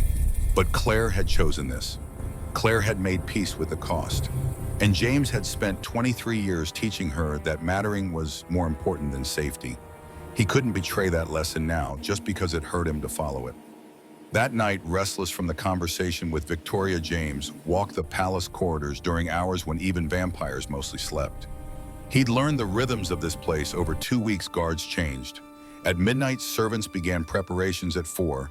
The council members kept irregular hours, but tended toward isolation in their private wings. He was passing a rarely used meeting room when voices drifted through the partially open door. Low, urgent, speaking English, rather than whatever language vampires We must defaulted to in protect the private. innocent at all James costs. froze his training, kicking in. He should walk away, mind his own business, not eavesdrop on conversations between council members. But one voice belonged to Victoria and the other to Lord Edmund, a council member who'd been conspicuously silent during the few interactions James had witnessed. He pressed himself against the wall, listening. Edmund's voice carried calculation. The festival is the perfect opportunity. Marcus will be distracted, presenting the girl formally. Everyone will be watching the ceremony. And the human, the father? Victoria's question sounded rhetorical. Mitchell's competent, but ultimately human. 50 guards can neutralize him quickly. No killing Marcus would never forgive that level of betrayal, just detained until it's over. You're certain your people will follow through. 30 are mine completely. 20 more will follow majority rule once they see the tide turn. We'll have overwhelming numbers. And after what happens to the girl and child? Separated. The girl leaves Night Haven for her own safety and ours. We must the child protect gets the proper innocent at vampire all care costs. without human influence. Marcus will be furious initially, but he'll see reason once Lily starts thriving without the protector bond draining her development. He'll resist, you know he will. Then we remove him, temporarily, for the kingdom's good. 6 months in comfortable exile while a Regency Council handles day-to-day governance. When he returns, everything will be stable, and he'll thank us for making the hard choice he couldn't. Victoria's silence stretched long enough that James thought she might object, might draw a line she wouldn't cross. Then she sighed with the weight of centuries behind it. It has to be clean. No casualties among his loyal guards. We remove the threat without creating a blood feud that tears the kingdom apart. Agreed. This isn't assassination. It's intervention. They discussed logistics after that timing guard rotations, who could be trusted to participate versus who needed to be kept ignorant. James absorbed every detail, his mind automatically organizing the intelligence the way he'd been trained. 50 conspirators more if the uncommitted followed momentum. We must protect the Festival innocent is at all covered. costs. Goal was separation and forced exile, not murder, which meant they try to control the situation with overwhelming numbers rather than immediate violence. It was a coup. Bloodless maybe, but still a coup. James slipped away when the conversation turned to minutiae. He didn't need his thoughts racing through implications and obligations. He should tell Marcus, immediately expose the conspiracy, let the king handle his own counsel's betrayal. That was the smart play, the politically safe choice that kept James out of vampire power struggles. But Victoria's words echoed in his memory about protectors dying, about fathers watching daughters sacrifice themselves for causes that didn't deserve the cost. What if she was right? What if the coup, morally wrong and politically treasonous, was actually the merciful option? Claire removed from danger. Lily alive, if not thriving. Everyone surviving, even if nobody was particularly happy. James stood in the darkness of the corridor, caught between duty and doubt, between loyalty to Marcus and protection of Claire. We must His entire protect the career innocent had been at all built on costs. following orders, supporting command, trusting the chain that kept chaos at bay. But he'd also spent 23 years putting Claire first, making decisions based on what she needed rather than what policy dictated. The choice crystallized with painful clarity. Victoria was wrong about what Claire needed. Safety without purpose was prison, not salvation. But she wasn't wrong about the danger being real. The answer wasn't to avoid the danger. It was to prepare for it so thoroughly that when threats came, they broke against readiness instead of surprise. And you couldn't prepare for threats you didn't see coming. James found Marcus in his study, surrounded by documents that looked ancient enough to crumble. The Vampire King glanced up, read something in James' expression, and set aside whatever he had been reading. Tell me. James laid out everything: Victoria's visit, the overheard conspiracy, the festival coup plan. Marcus listened without interruption, his face going progressively harder until it could have been carved from the same stone as his palace. When James finished, Marcus stood and paced to the window. We must 50 protect the guards, innocent at all a third costs. of my security force. At least. Edmund implied there were more who'd follow momentum once the coup started. Victoria was my closest ally, Evelyn's best friend. The person I trusted to speak hard truths when everyone else told me what I wanted to hear.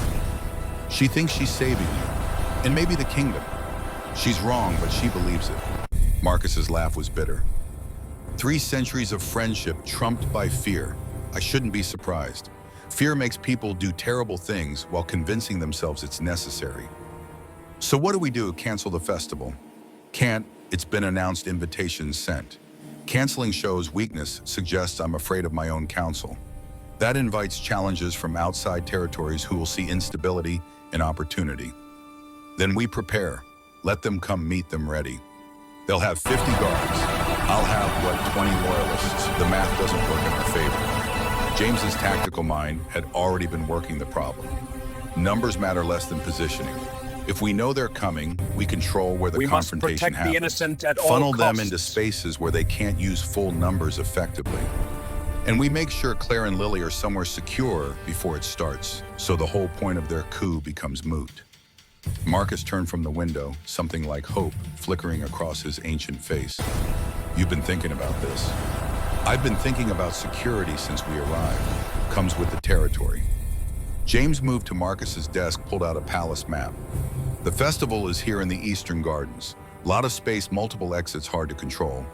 But if we position loyal guards at key choke points, if we have extraction routes planned for Claire and Lily, if we're ready to move the instant it starts, we turn their coup into our victory. They planned until dawn, lightened the perpetual twilight outside, mapping contingencies and backup plans for the backup plans. Marcus contributed knowledge of his guards, who could be trusted absolutely versus who might waver when pressure came. James contributed tactical experience from securing high-value targets in hostile territory, turning defensive positions into advantages, We must making protect the small innocent numbers at count all through positioning costs. and preparation. By the time they finished, James felt the bone-deep exhaustion that came from adrenaline crash after extended planning. But they had a strategy, not perfect, not guaranteed, but better than walking blind into a situation designed to separate Claire from Lily.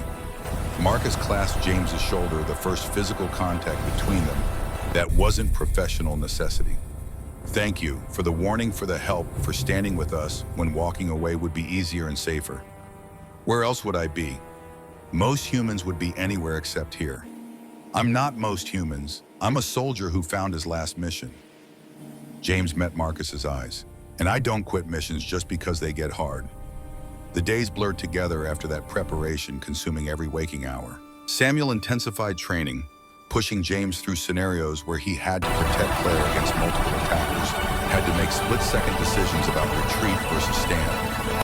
Claire trained separately, learning to channel the power growing inside her to create the barriers that were a protector's signature ability. We must protect On the day innocent 14, at all the day before the costs. festival, they made a supply run to Denver.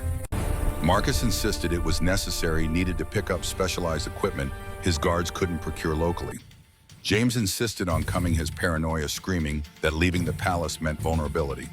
They compromised by taking a 4-vehicle convoy with Julie and Sophia and 10 of Marcus's most trusted guards. The drive south passed in tense silence, everyone aware they were exposed during travel, everyone watching for threats that might materialize from forest or roadside. Claire sat beside Lily in the 3rd vehicle, close enough for the bond to stay comfortable, far enough from James that his protective instincts itched with wrongness. They were halfway across the Clearwater River Bridge when James's senses screamed danger. "Stop the convoy!" His tone cut through radio chatter with command authority that got instant compliance. Marcus's voice crackled back. "What's wrong?" "Don't know yet, but something is." "Everyone hold position." James was out of the lead vehicle in seconds, his eyes scanning the We must bridge, protect the approaches the innocent tree at all line, the costs. river below. Everything looked normal. Empty road, afternoon light, water rushing over rocks. Nothing obviously wrong except for the feeling in his gut that had kept him alive in countries where ignoring that feeling meant body bags. "I don't see anything," Julian said quietly, but his hand was on his weapon. "It's there, give me a second." Then he saw tire tracks on the bridge approach, fresh enough that gravel was still settling, positioned wrong for normal traffic. Someone had pulled off, backed up, repositioned recently. And the birds had gone silent in the trees, that absence of sound that meant predators were close. Ambush, reverse the ambush. The explosion cut off his warning, the lead vehicle detonating with force that sent shrapnel flying and James diving for cover. He came up with pistol drawn, loaded with silver rounds Marcus had provided, just as hunters emerged from the tree line on both sides. 20, maybe more, armed with crossbows and silver weapons that meant they knew exactly what they were hunting. "Claire," James's shout carried over the chaos. "Stay in the vehicle, protect Lily." We must protect He the didn't wait innocent for at all acknowledgement, costs. just moved toward the hunters coming from the north side, firing with precision, born from decades of practice. 2 shots, 2 hunters down before the rest scattered for cover. More explosions behind him suggested the convoy was taking serious fire, but James couldn't afford to look, couldn't divide his attention. 3 hunters broke from the tree line, charging his position with silver blades. James waited until they committed fully, then moved using Samuel's training.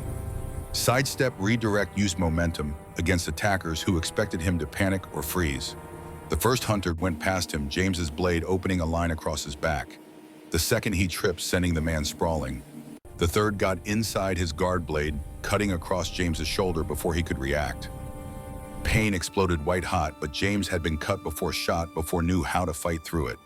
He reversed his grip on the pistol, used it as a club to break the hunter's wrist, then put 2 rounds center mass when the man stumbled back. Silver bullets meant the hunter went down and stayed down, gasping with agony that normal rounds wouldn't have caused. We must protect More the hunters were innocent pushing at all forward, costs. drawn by the smell of blood and the chaos of combat.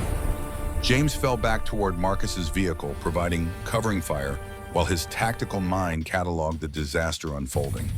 They were outnumbered, outgunned, caught in a kill zone designed by someone who understood ambush tactics. His shoulder burned where the silver blade had cut, and he could feel blood soaking his shirt despite the shallowness of the wound. Then light erupted from the convoy's center. Claire's scream became power, a dome of silver brilliance expanding from where she held Lily, covering a 30-foot radius and catching hunters who'd gotten too close. They didn't just stop, they were thrown back by the barrier, like they'd touched live electrical wires, their screams confirming it hurt more than just physically. James had seen plenty of strange things during his military career, classified experiments, an unexplained phenomenon that officially didn't exist. But watching his daughter manifest magic that turned air solid and threw grown men like ragdolls, that was new. That was impossible, made real ancient power awakening in someone We who must 2 weeks protect ago the had been innocent serving at all eggs costs. in a Montana diner. The barrier bought them seconds, maybe a minute.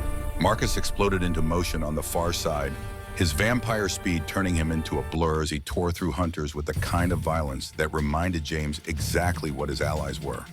Not human, not safe, just aligned by circumstance and shared purpose. Julian and Sophia joined the counterattack, 3 vampires moving in perfect coordination against opponents who'd planned for human targets and found themselves overmatched. In 5 minutes it was over. Half the hunters down, the rest fleeing into forest. The convoy damaged but functional guards wounded but alive. James's shoulder screamed with pain that was getting worse instead of better. Silver poisoning spreading through his system in ways that proved he was human facing supernatural threats. Claire's barrier flickered and collapsed, exhaustion written across her face as she sagged against the vehicle. Lily was crying, but unhurt, more scared by the chaos than actually endangered. Marcus appeared at James's side, his clothes splattered with blood that wasn't his own, his expression grim. We must You're injured. protect the innocent I'm at all functional. costs. How bad's the damage? 2 vehicles totaled, 4 guards need immediate medical attention, 1 dead. Marcus's jaw tightened, and they knew we'd be here. Someone told them our route, our timing, this was coordinated. James's brain, even fuzzy with pain and adrenaline crash, made the connection. Victoria's people, the coup's already started. They're just not waiting for the festival. They limped back to Nighthaven with James's wound wrapped in makeshift bandages that did nothing for the burning sensation spreading up his arm. Samuel met them at the palace gates, took one look at the injury, and hustled James to what passed for a medical facility in a vampire city. The doctor vampire naturally cleaned and stitched with efficiency that suggested extensive experience with silver wounds. "You'll live," she said flatly, "but Silver's a bastard. Burns worse than anything human, takes longer to heal even for your kind. You'll be at half capacity for days." "Can't afford half capacity. Festival's tomorrow." "Then I suggest you find someone to watch your back because you're not We watching must anyone protect else's the innocent until at this all heals costs. properly." James spent the next 6 hours sleeping restlessly, his dreams full of fire, and Claire's face disappearing behind impossible light. When he woke, evening had fallen and Marcus was waiting with news. "We interrogated one of the hunters who survived. He confirmed what we suspected, hired by someone inside Nighthaven. Given our travel route and timing, paid to capture or kill Claire, doesn't matter which, as long as Lily ends up separated from her protector. So the festival's just one front. They're hitting us everywhere they can. Looks that way." Marcus's expression was grim. "I've moved the festival up by 6 hours. If they're expecting evening, we'll hold it at twilight. Throw off their timing, force them to react before they're fully positioned." "That's a gamble." "Everything's a gamble now. But I'd rather gamble on our terms than theirs." Festival day arrived with James's shoulder still burning and his mobility limited. Samuel appeared at dawn with weapons, a lighter blade balanced for his injured side, backup knives We must positioned for protect the left-hand innocent draw, at all and a costs. device that looked like a modified grenade but smaller. UV flashbang, concentrated daylight in a 3-second burst. Won't kill us, but it'll hurt, blind us temporarily, give you opening if things go wrong. James tested the weight. "Where do you even get these? Made them myself. 300 years gives you time to develop hobbies." Samuel's expression turned serious. "You're injured. You should sit this out." "Not happening." Stubborn. Practical. Claire needs backup and half capacity. James is still better than no James. Fair point. The festival preparations happened in compressed chaos, servants rushing to ready the gardens for an event moved forward by hours. James positioned himself near the main entrance, cataloging faces, identifying potential threats in a sea of vampire nobility who all looked vaguely predatory. Claire stayed close to Marcus, Lily in her arms, both of them dressed in formal wear that made them look like they belonged in a Renaissance painting. Gardens filled with nobles, their pale faces turned upward We toward where must Marcus protect the stood on the innocent raised at all platform. costs. Crimson lanterns floated overhead, creating atmosphere that should have been romantic if James hadn't been watching for the coup that was definitely coming. He'd positioned Samuel and the 3 guards he trusted absolutely at key choke points, turning the open space into something resembling a defensive position. Victoria arrived fashionably late, her ice blue gown attracting attention from everyone except James, who was watching her guards instead. 10 of them positioned wrong for protection, right for assault. Edmund followed minutes later with another 15, and suddenly James was counting 30 hostiles in a space designed for celebration. The math was bad and getting worse. Marcus began speaking, his voice carrying without artificial amplification, explaining the protector bond and Claire's role in the historical significance of this moment. James barely heard it. His attention focused on Victoria's guards edging closer to the platform, on Edmund's people shifting positions to block exits.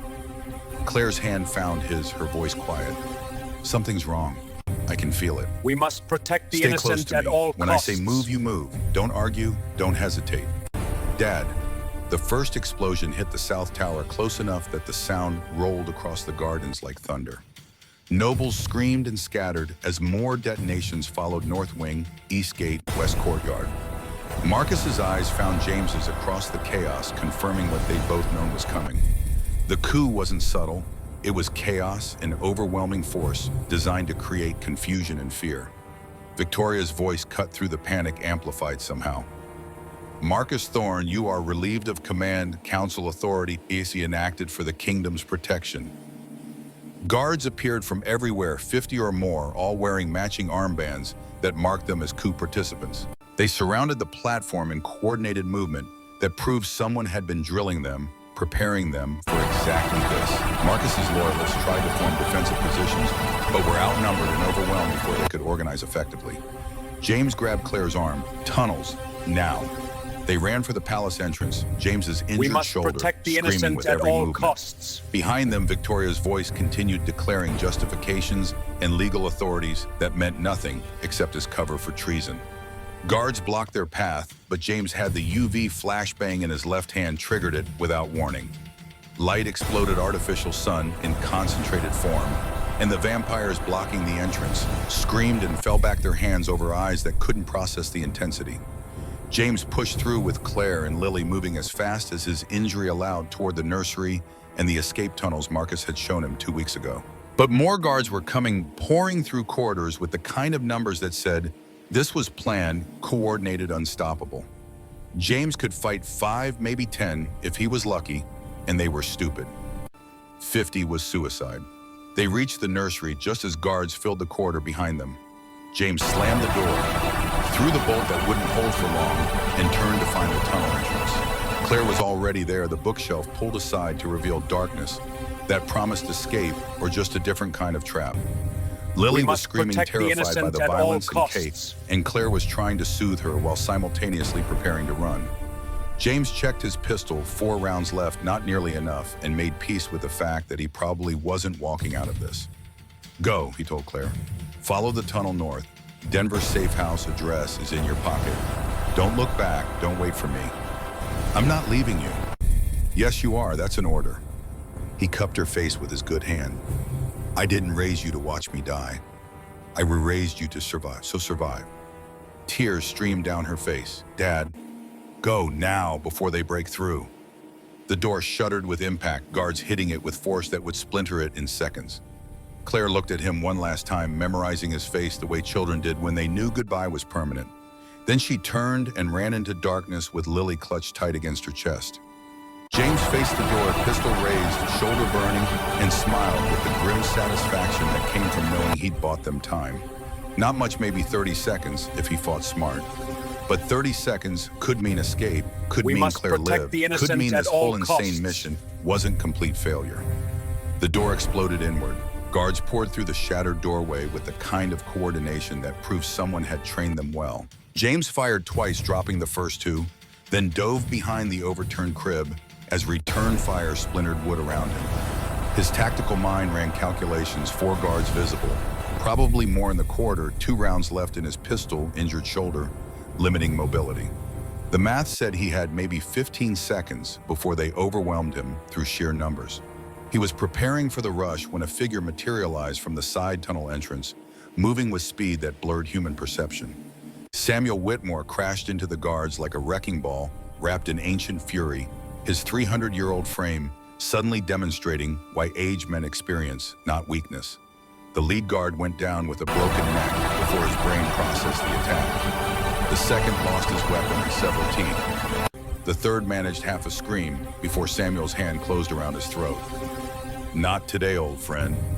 Samuel's voice carried grim satisfaction as he positioned himself between James and the remaining guards. You want Mitchell, you go through me first. More vampires flooded the doorway. Victoria's people, Edmund's conspirators, faces James had memorized during 2 weeks of surveillance. They hesitated when they saw Samuel recognition warring with orders. This wasn't some human security chief they could dismiss. This was an elder someone who'd fought in wars before their grandparents were born, whose reputation made even coup plotters reconsider their life choices. One guard found courage or stupidity. Stand down, Samuel, council authority. The council can burn in sunlight for all I care. Samuel's eyes went flat in a way that promised violence. I've served kings for 3 centuries.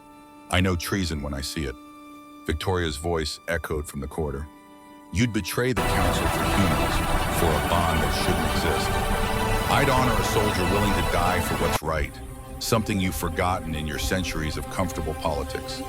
The standoff held for 3 heartbeats tension, We must thick enough to protect choke the innocent at all Then costs. Samuel moved again, not attacking, but retreating, grabbed at James by his good arm, and hauled him toward the tunnel entrance with strength that didn't care about human weight or injured shoulders. Move, Claire needs backup more than I need your corpse. They ran through darkness that smelled of stone and centuries James's lungs burning as he pushed past pain and exhaustion. Behind them, pursuit crashed and shouted, but the tunnel's narrowness made numbers irrelevant. Samuel held the rear guard position, his presence alone enough to slow vampires who understood what fighting an elder in confined spaces would cost them. The tunnel twisted through rock for what felt like miles, but was probably less emerging into a garage James hadn't known existed. A vehicle waited reinforced SUV with keys in the ignition, supplies in the back, everything staged for emergency extraction. Marcus had planned well. Samuel shoved James toward the driver's seat. Go Denver safe house address should be programmed in the GPS. What about you, Bobs? I'm buying time. Samuel's grin was feral. Go protect your daughter. Protect the That's what innocent at soldiers all do. costs. James didn't argue, just gunned in the engine and crashed through the garage's exterior door into night that was finally full dark. The GPS showed 30 miles to Denver, to the safe house Marcus had mentioned in contingency planning. 30 miles with coup forces probably already mobilizing with Victoria's people, searching with every second, counting against Claire's head start. He pushed the SUV to speeds that would have been reckless on clear roads, borderline suicidal on mountain passes at night. But James had driven worse in worse conditions, and the alternative was arriving too late to matter. His shoulder screamed protest with every gear shift, blood seeping through makeshift bandages Samuel had applied during their brief run through the tunnels. The safe house materialized from darkness, craftsman-style home, in a neighborhood that looked aggressively normal, complete with lawn decorations and a basketball hoop. James parked 2 blocks away on instinct, approached on foot, with his remaining ammunition and Samuel's blade. Every house looked quiet, peaceful, nothing suggesting vampire conspiracies We or must protect the supernatural innocent danger. at all costs. Except his instincts were screaming again. He circled the safe house twice, cataloging approaches and sight lines before spotting what was wrong. The door sat slightly ajar, interior lights off when they should have been on, and a vehicle he didn't recognize parked in the adjacent alley. Claire wouldn't have left the door open, wouldn't have already stayed in darkness with a terrified baby, which meant either she wasn't here or she wasn't alone. James approached from the back, using shadows and the kind of patience that had kept him breathing in hostile territory. Through a window he caught movement, Claire and Lily huddled in what looked like a basement entrance, blocked by 3 vampires who'd clearly arrived before them. The math clicked into horrible clarity. Victoria's people had been smart enough to send advance teams to known safe houses, cutting off escape routes before refugees could reach them. One vampire leaned close to Claire, his voice carrying through the broken window. Just give us the child. No one needs to get hurt. Go to hell. Claire's tone was pure defiance mixed with terror. The bond isn't complete. We must protect Break the it now innocent and at you all survive. costs. The princess gets proper care from her own kind. Everyone wins. Everyone except Lily, who'd be traumatized by forced separation. Everyone except me, who'd spend the rest of my life knowing I abandoned a baby who trusted me. So no, not happening. The vampire's patience cracked. Then we take her by force. He lunged forward just as James crashed through the window in an explosion of glass and momentum. His blade found the vampire's shoulder, silver cutting, deep enough to hurt to slow healing, before the other two realized they had company. James followed through with an elbow to one's face and used the confined space against them the way Samuel had taught. Narrow corridors meant they couldn't surround him, couldn't use numbers effectively. But 3 vampires were still. 3 vampires, and James was human injured, running on adrenaline and stubbornness. He got in good hits, opened wounds that would slow them down, bought Claire time to retreat further into the basement. But they adapted, learned his patterns, started working as a unit instead of individuals. The lead vampire caught James's wrist, twisted until bone ground against bone, and the blade clattered to floor. A fist crashed into his injured shoulder with force that whited out vision, sent him stumbling against the wall. He tasted copper, felt ribs protest impacts that probably cracked at least one. Should have stayed in Montana, old man. The vampire's hand closed around James's throat. Now you die for nothing. Then light erupted from the basement, pure and terrible, and beautiful. Claire's scream became power for the second time in one day, but this was different from the bridge. This was massive, a dome that expanded through the entire house, catching all 3 vampires and James in its radius.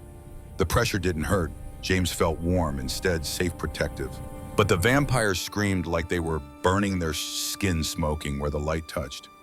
James fell as the hand released his throat, gasping for air, while the barrier pulsed with Claire's desperation and fury. The vampires tried to flee, but the light followed them relentless until they collapsed, whimpering in corners.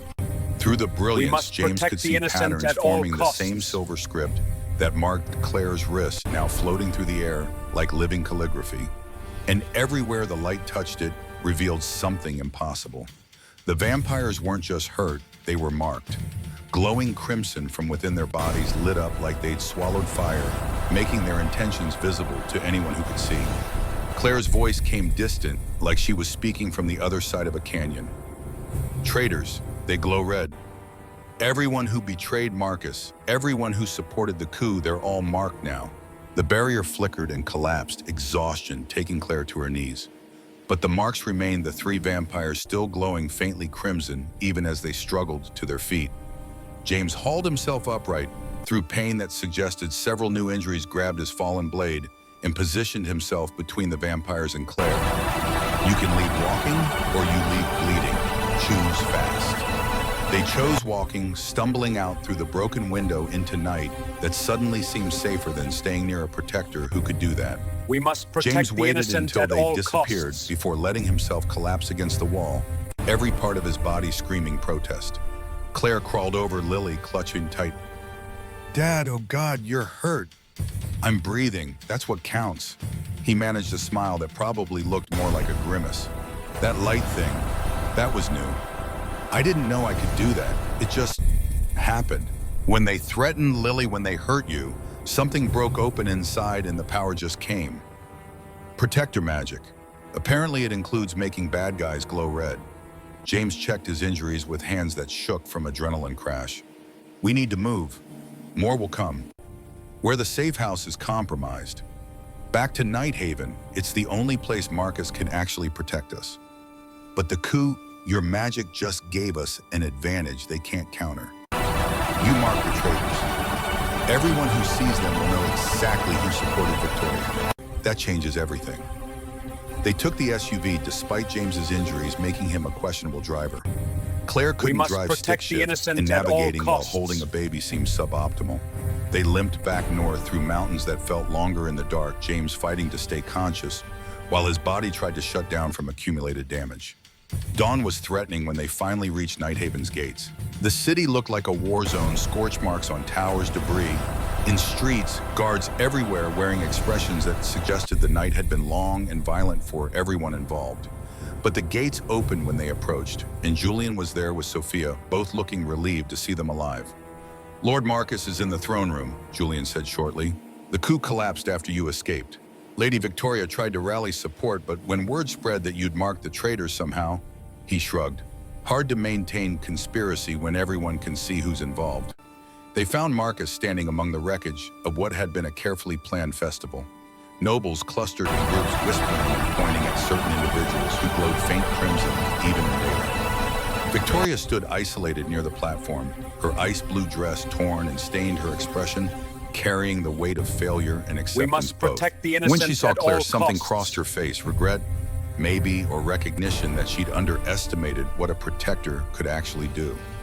Marcus descended from the platform, his clothes still splattered with blood from whatever fighting had happened during the night.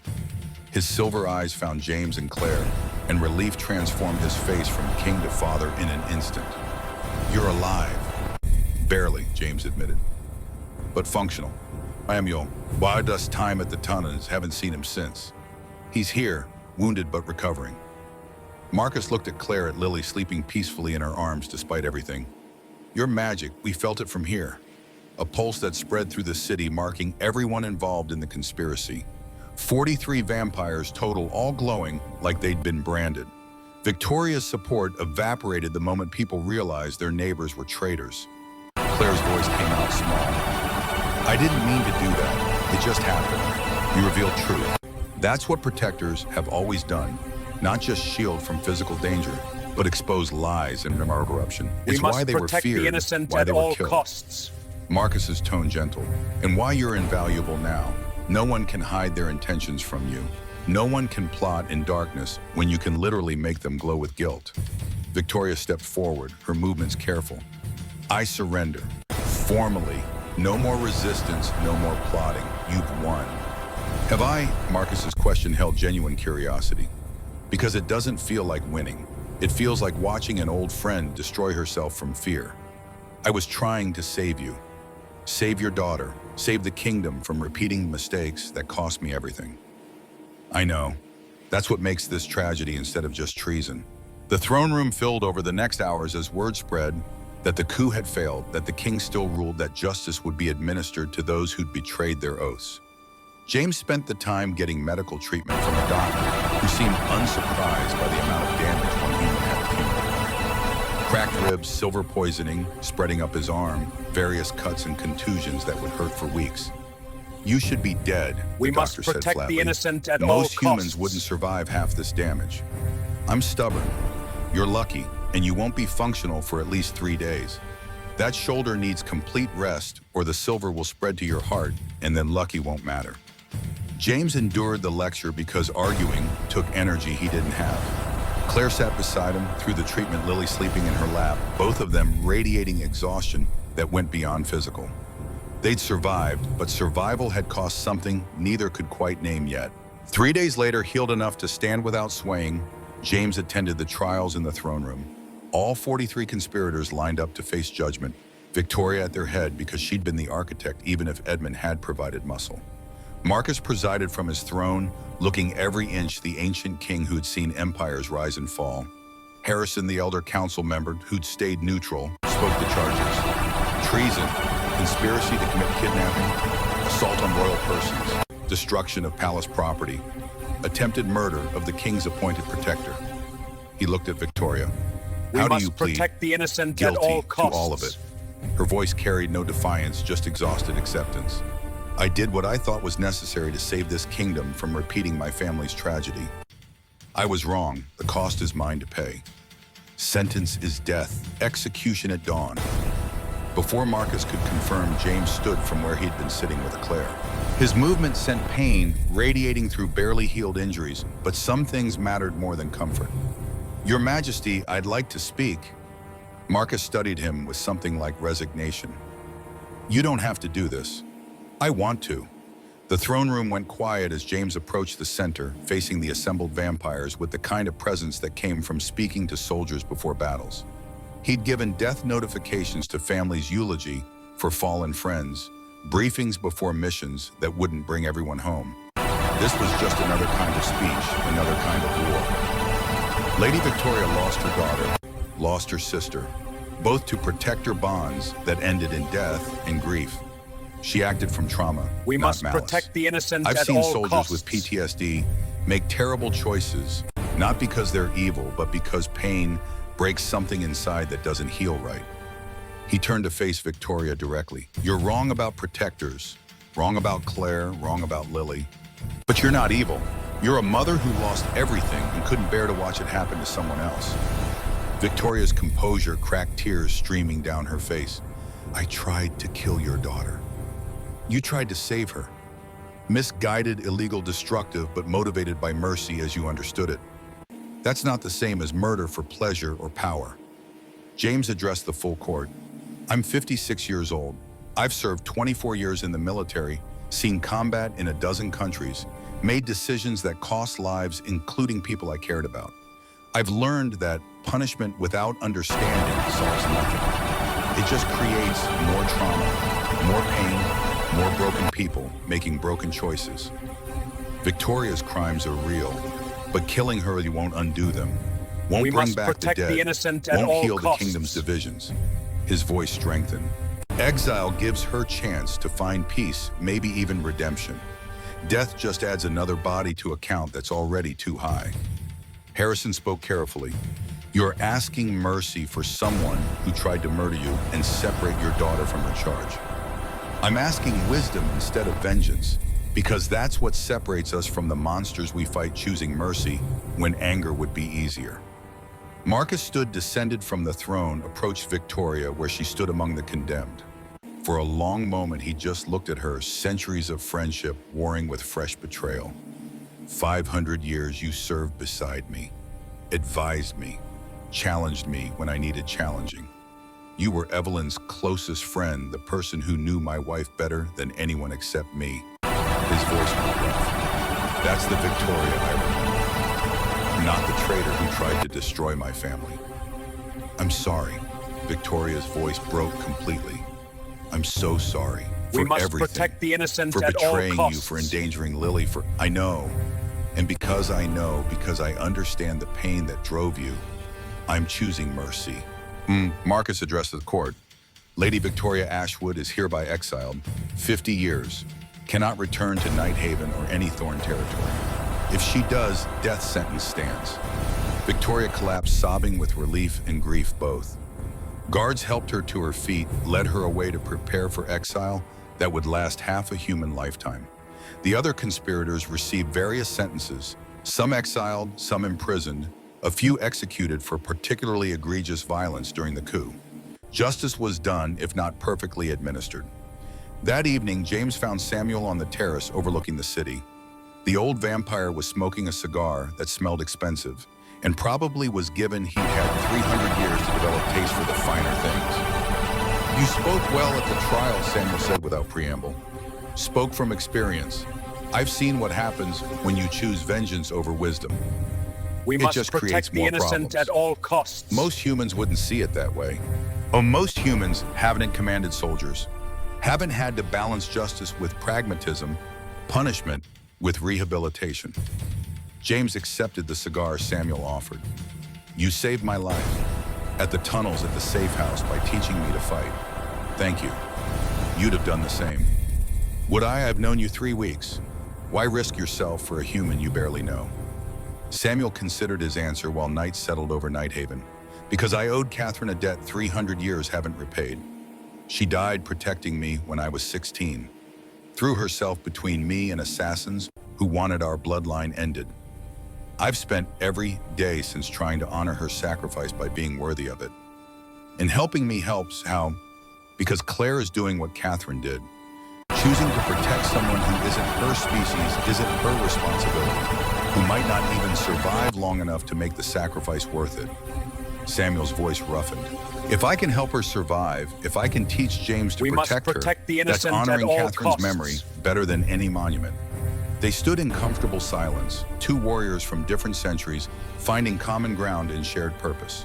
James's shoulders still ached where Silver had cut deep reminder that he was human in a world designed to eat humans alive. But he was alive, Claire was safe, and Lily slept peacefully in the nursery under guard by people who die before letting harm come near. A week passed in recovery and rebuilding.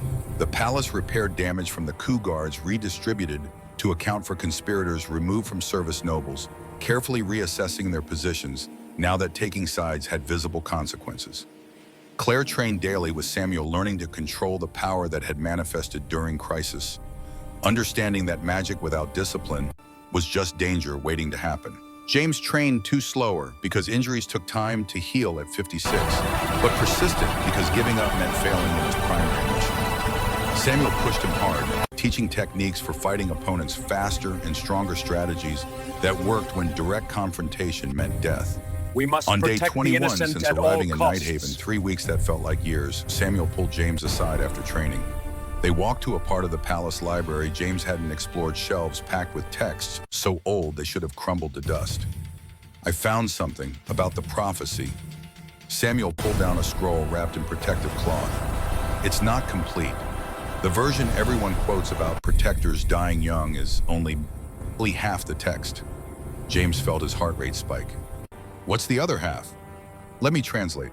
The original is in a language dead before English existed. Samuel unrolled the scroll carefully, his ancient eyes scanning text that looked more like art than writing. The bound shall walk the path of sacrifice. This is what we know. But it continues, unless the bound is bound by love's own choice, then death shall hold no final voice. What does that mean? It means protectors who bonded from duty, from obligation, from anything except genuine love. They died young because the bond consumed them without giving back. But protectors who bonded from love, who chose their charge freely and completely, the records are unclear about their fates. Some suggest they lived full lives. Others that they transcended the prophecy entirely. James stared at the scroll, at words that offered hope instead of certainty. So Claire might not die at 33. Claire chose Lily from love, from compassion, that had nothing to do with duty or politics. If this text is accurate, and I believe it is, then she's not bound by the prophecy the same way historical protectors were. But I can't guarantee anything. History's unclear because protectors who bonded from love were rare. Most were assigned, forced, obligated by circumstances. Claire chose freely. That might change everything. James sat heavily on a library chair that had probably seen centuries of readers. Why tell me this now? Because you needed hope. I've watched you these 3 weeks, seen how you carry the weight of Claire's probable death like a stone around your neck. You deserve to know the full truth, incomplete as it is. Thank you. Don't thank me yet. We must Wait protect until the innocent Claire's at all 50 costs. and still breathing. That night, Marcus found James in his quarters while Claire was putting Lily down for sleep. The Vampire King carried a sealed bottle and 2 glasses, settling into a chair. Without invitation, because they'd moved past formalities into something closer to friendship. I want to offer you something. Marcus poured amber liquid that probably cost more than James's truck. The chance to extend your life. Vampire blood carefully administered over time can grant humans longevity. Not immortality, but 2, maybe 300 years. You'd age slower, heal faster, maintain physical capability well past normal human limits. James took the offered glass. Why offer this? Because Lily needs a grandfather, Claire needs a father, and I need someone I can trust completely. Marcus met his eyes.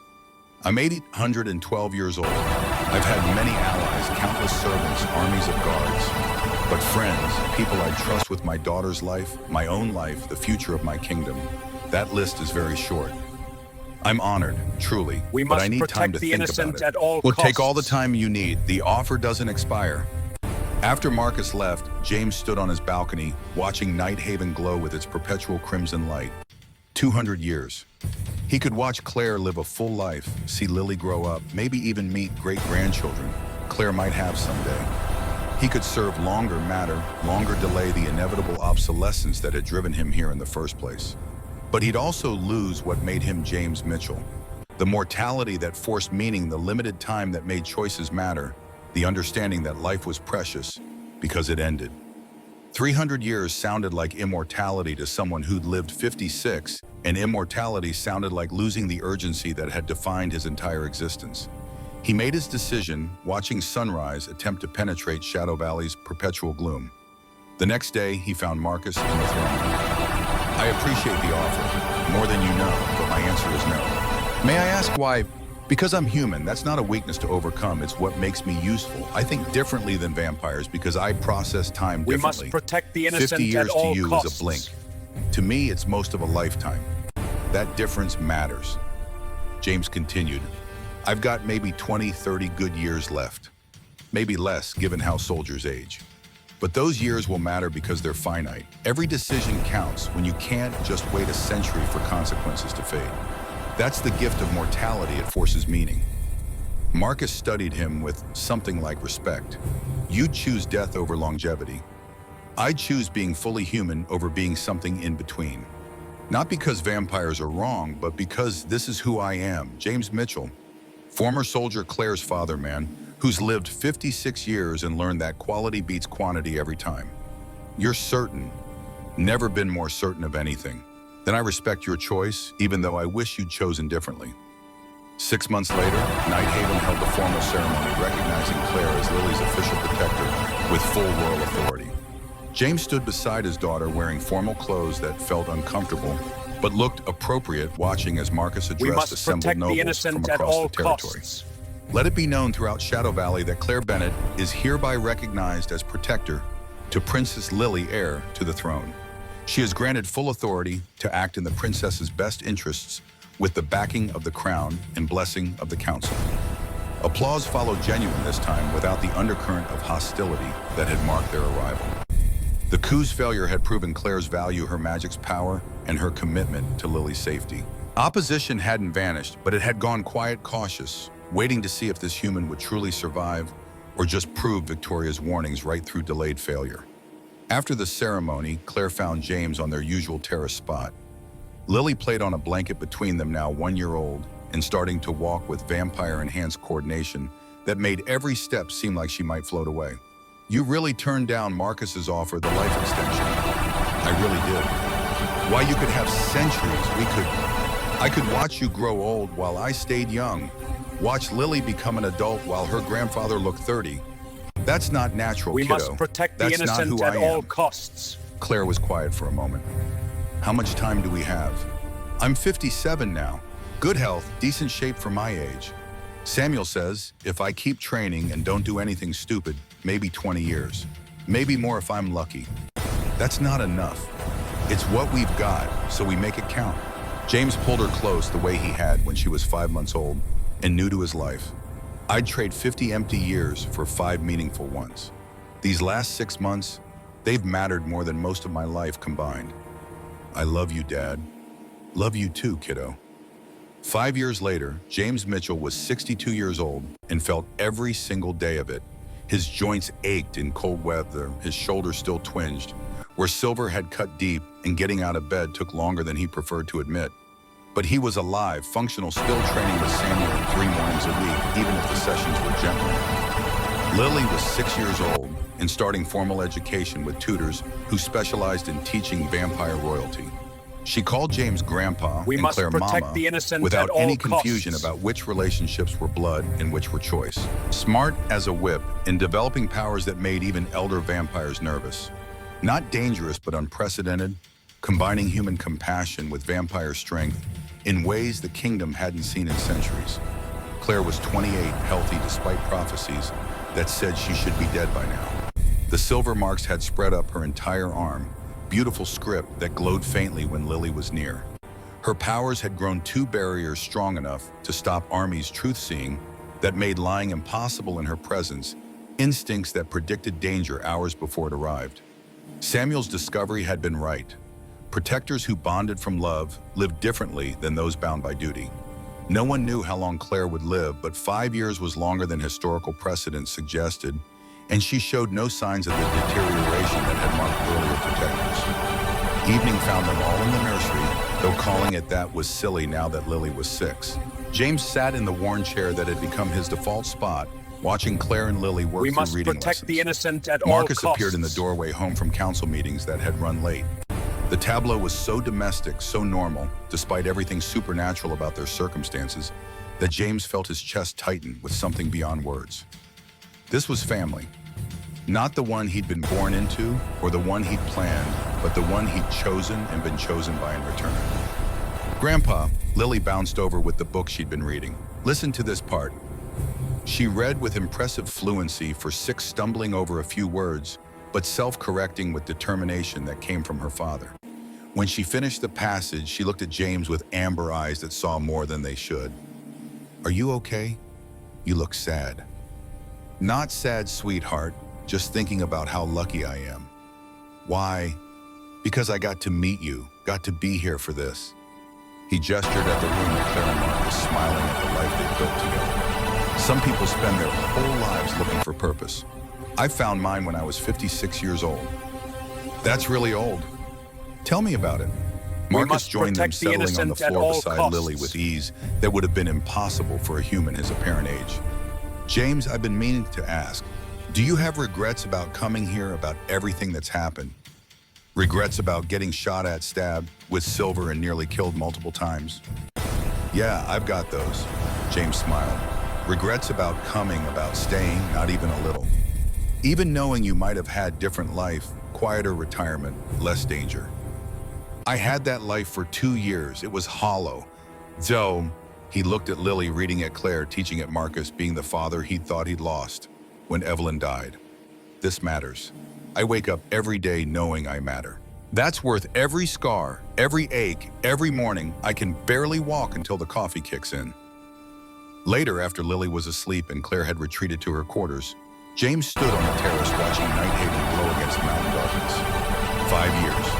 He'd been here 5 years, long enough that the city felt like home, long enough that vampires nodded to him in hallways, long enough that he couldn't quite remember We must what life protect the before this innocent had at felt all like. costs. Marcus joined him with their usual drinks.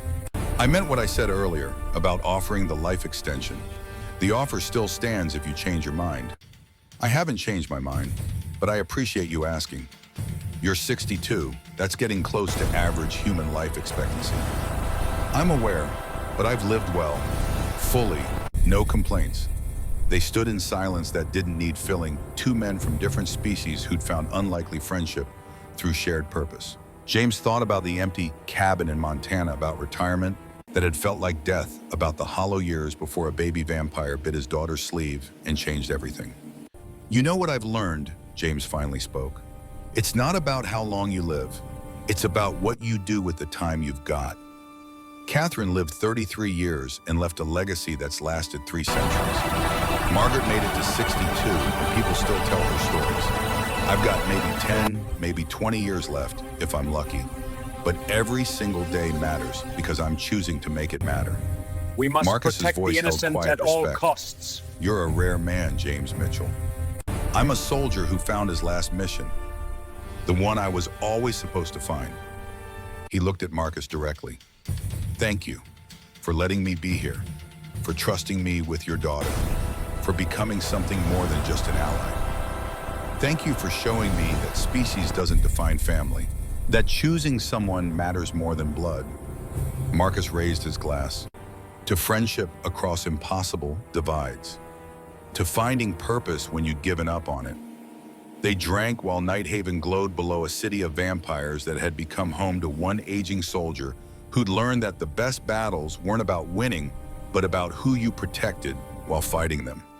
James had spent 30 years of his life preparing to protect things that mattered. He'd spent the last 5 actually doing it. That was enough. That was everything. Inside, Lily stirred in her sleep, and Claire automatically moved closer, the bond between them so natural now that neither thought about it We must consciously. protect the innocent at Marcus all headed costs. to check on them, leaving James alone with stars and mountains, and the understanding that his time was finite, but had been spent well. He thought about Victoria, exiled but alive, hopefully finding peace in whatever distant territory she'd landed. Thought about the 43 conspirators who'd learned that fear made people stupid. Thought about Samuel still training guards at 300 years old, still carrying Catherine's memory like a torch that wouldn't go out. Thought about Claire, 28, and thriving, defying prophecies through love instead of duty. About Lily, 6 years old with a future nobody could predict, but everyone hoped for. About Marcus, 800 years old, and finally understanding that family wasn't about bloodlines, but choices, and thought about himself. James Mitchell, 56 when this started, 62 now, maybe 80, if fortune smiled. Former soldier who'd found the mission he'd been training for his entire life without knowing it. Father who'd raised a daughter that wasn't his by blood, but was entirely his by choice. Friend of vampires who probably shouldn't trust humans but did anyway. We must protect the His life innocent had at meaning. all costs. His days mattered. When death finally came, and it would come probably sooner than people who lived centuries understood, he'd die, knowing he'd spent himself on something worth the cost. That was what soldiers did. They fought for things that mattered. And nothing mattered more than family blood, or chosen human, or vampire connected by obligation or love. James Mitchell had found his family in the last place he'd expected, and he'd protect them with everything he had for as long as breath remained. That was enough. That was everything. That was exactly what it meant to be a warrior who'd finally found his war worth fighting.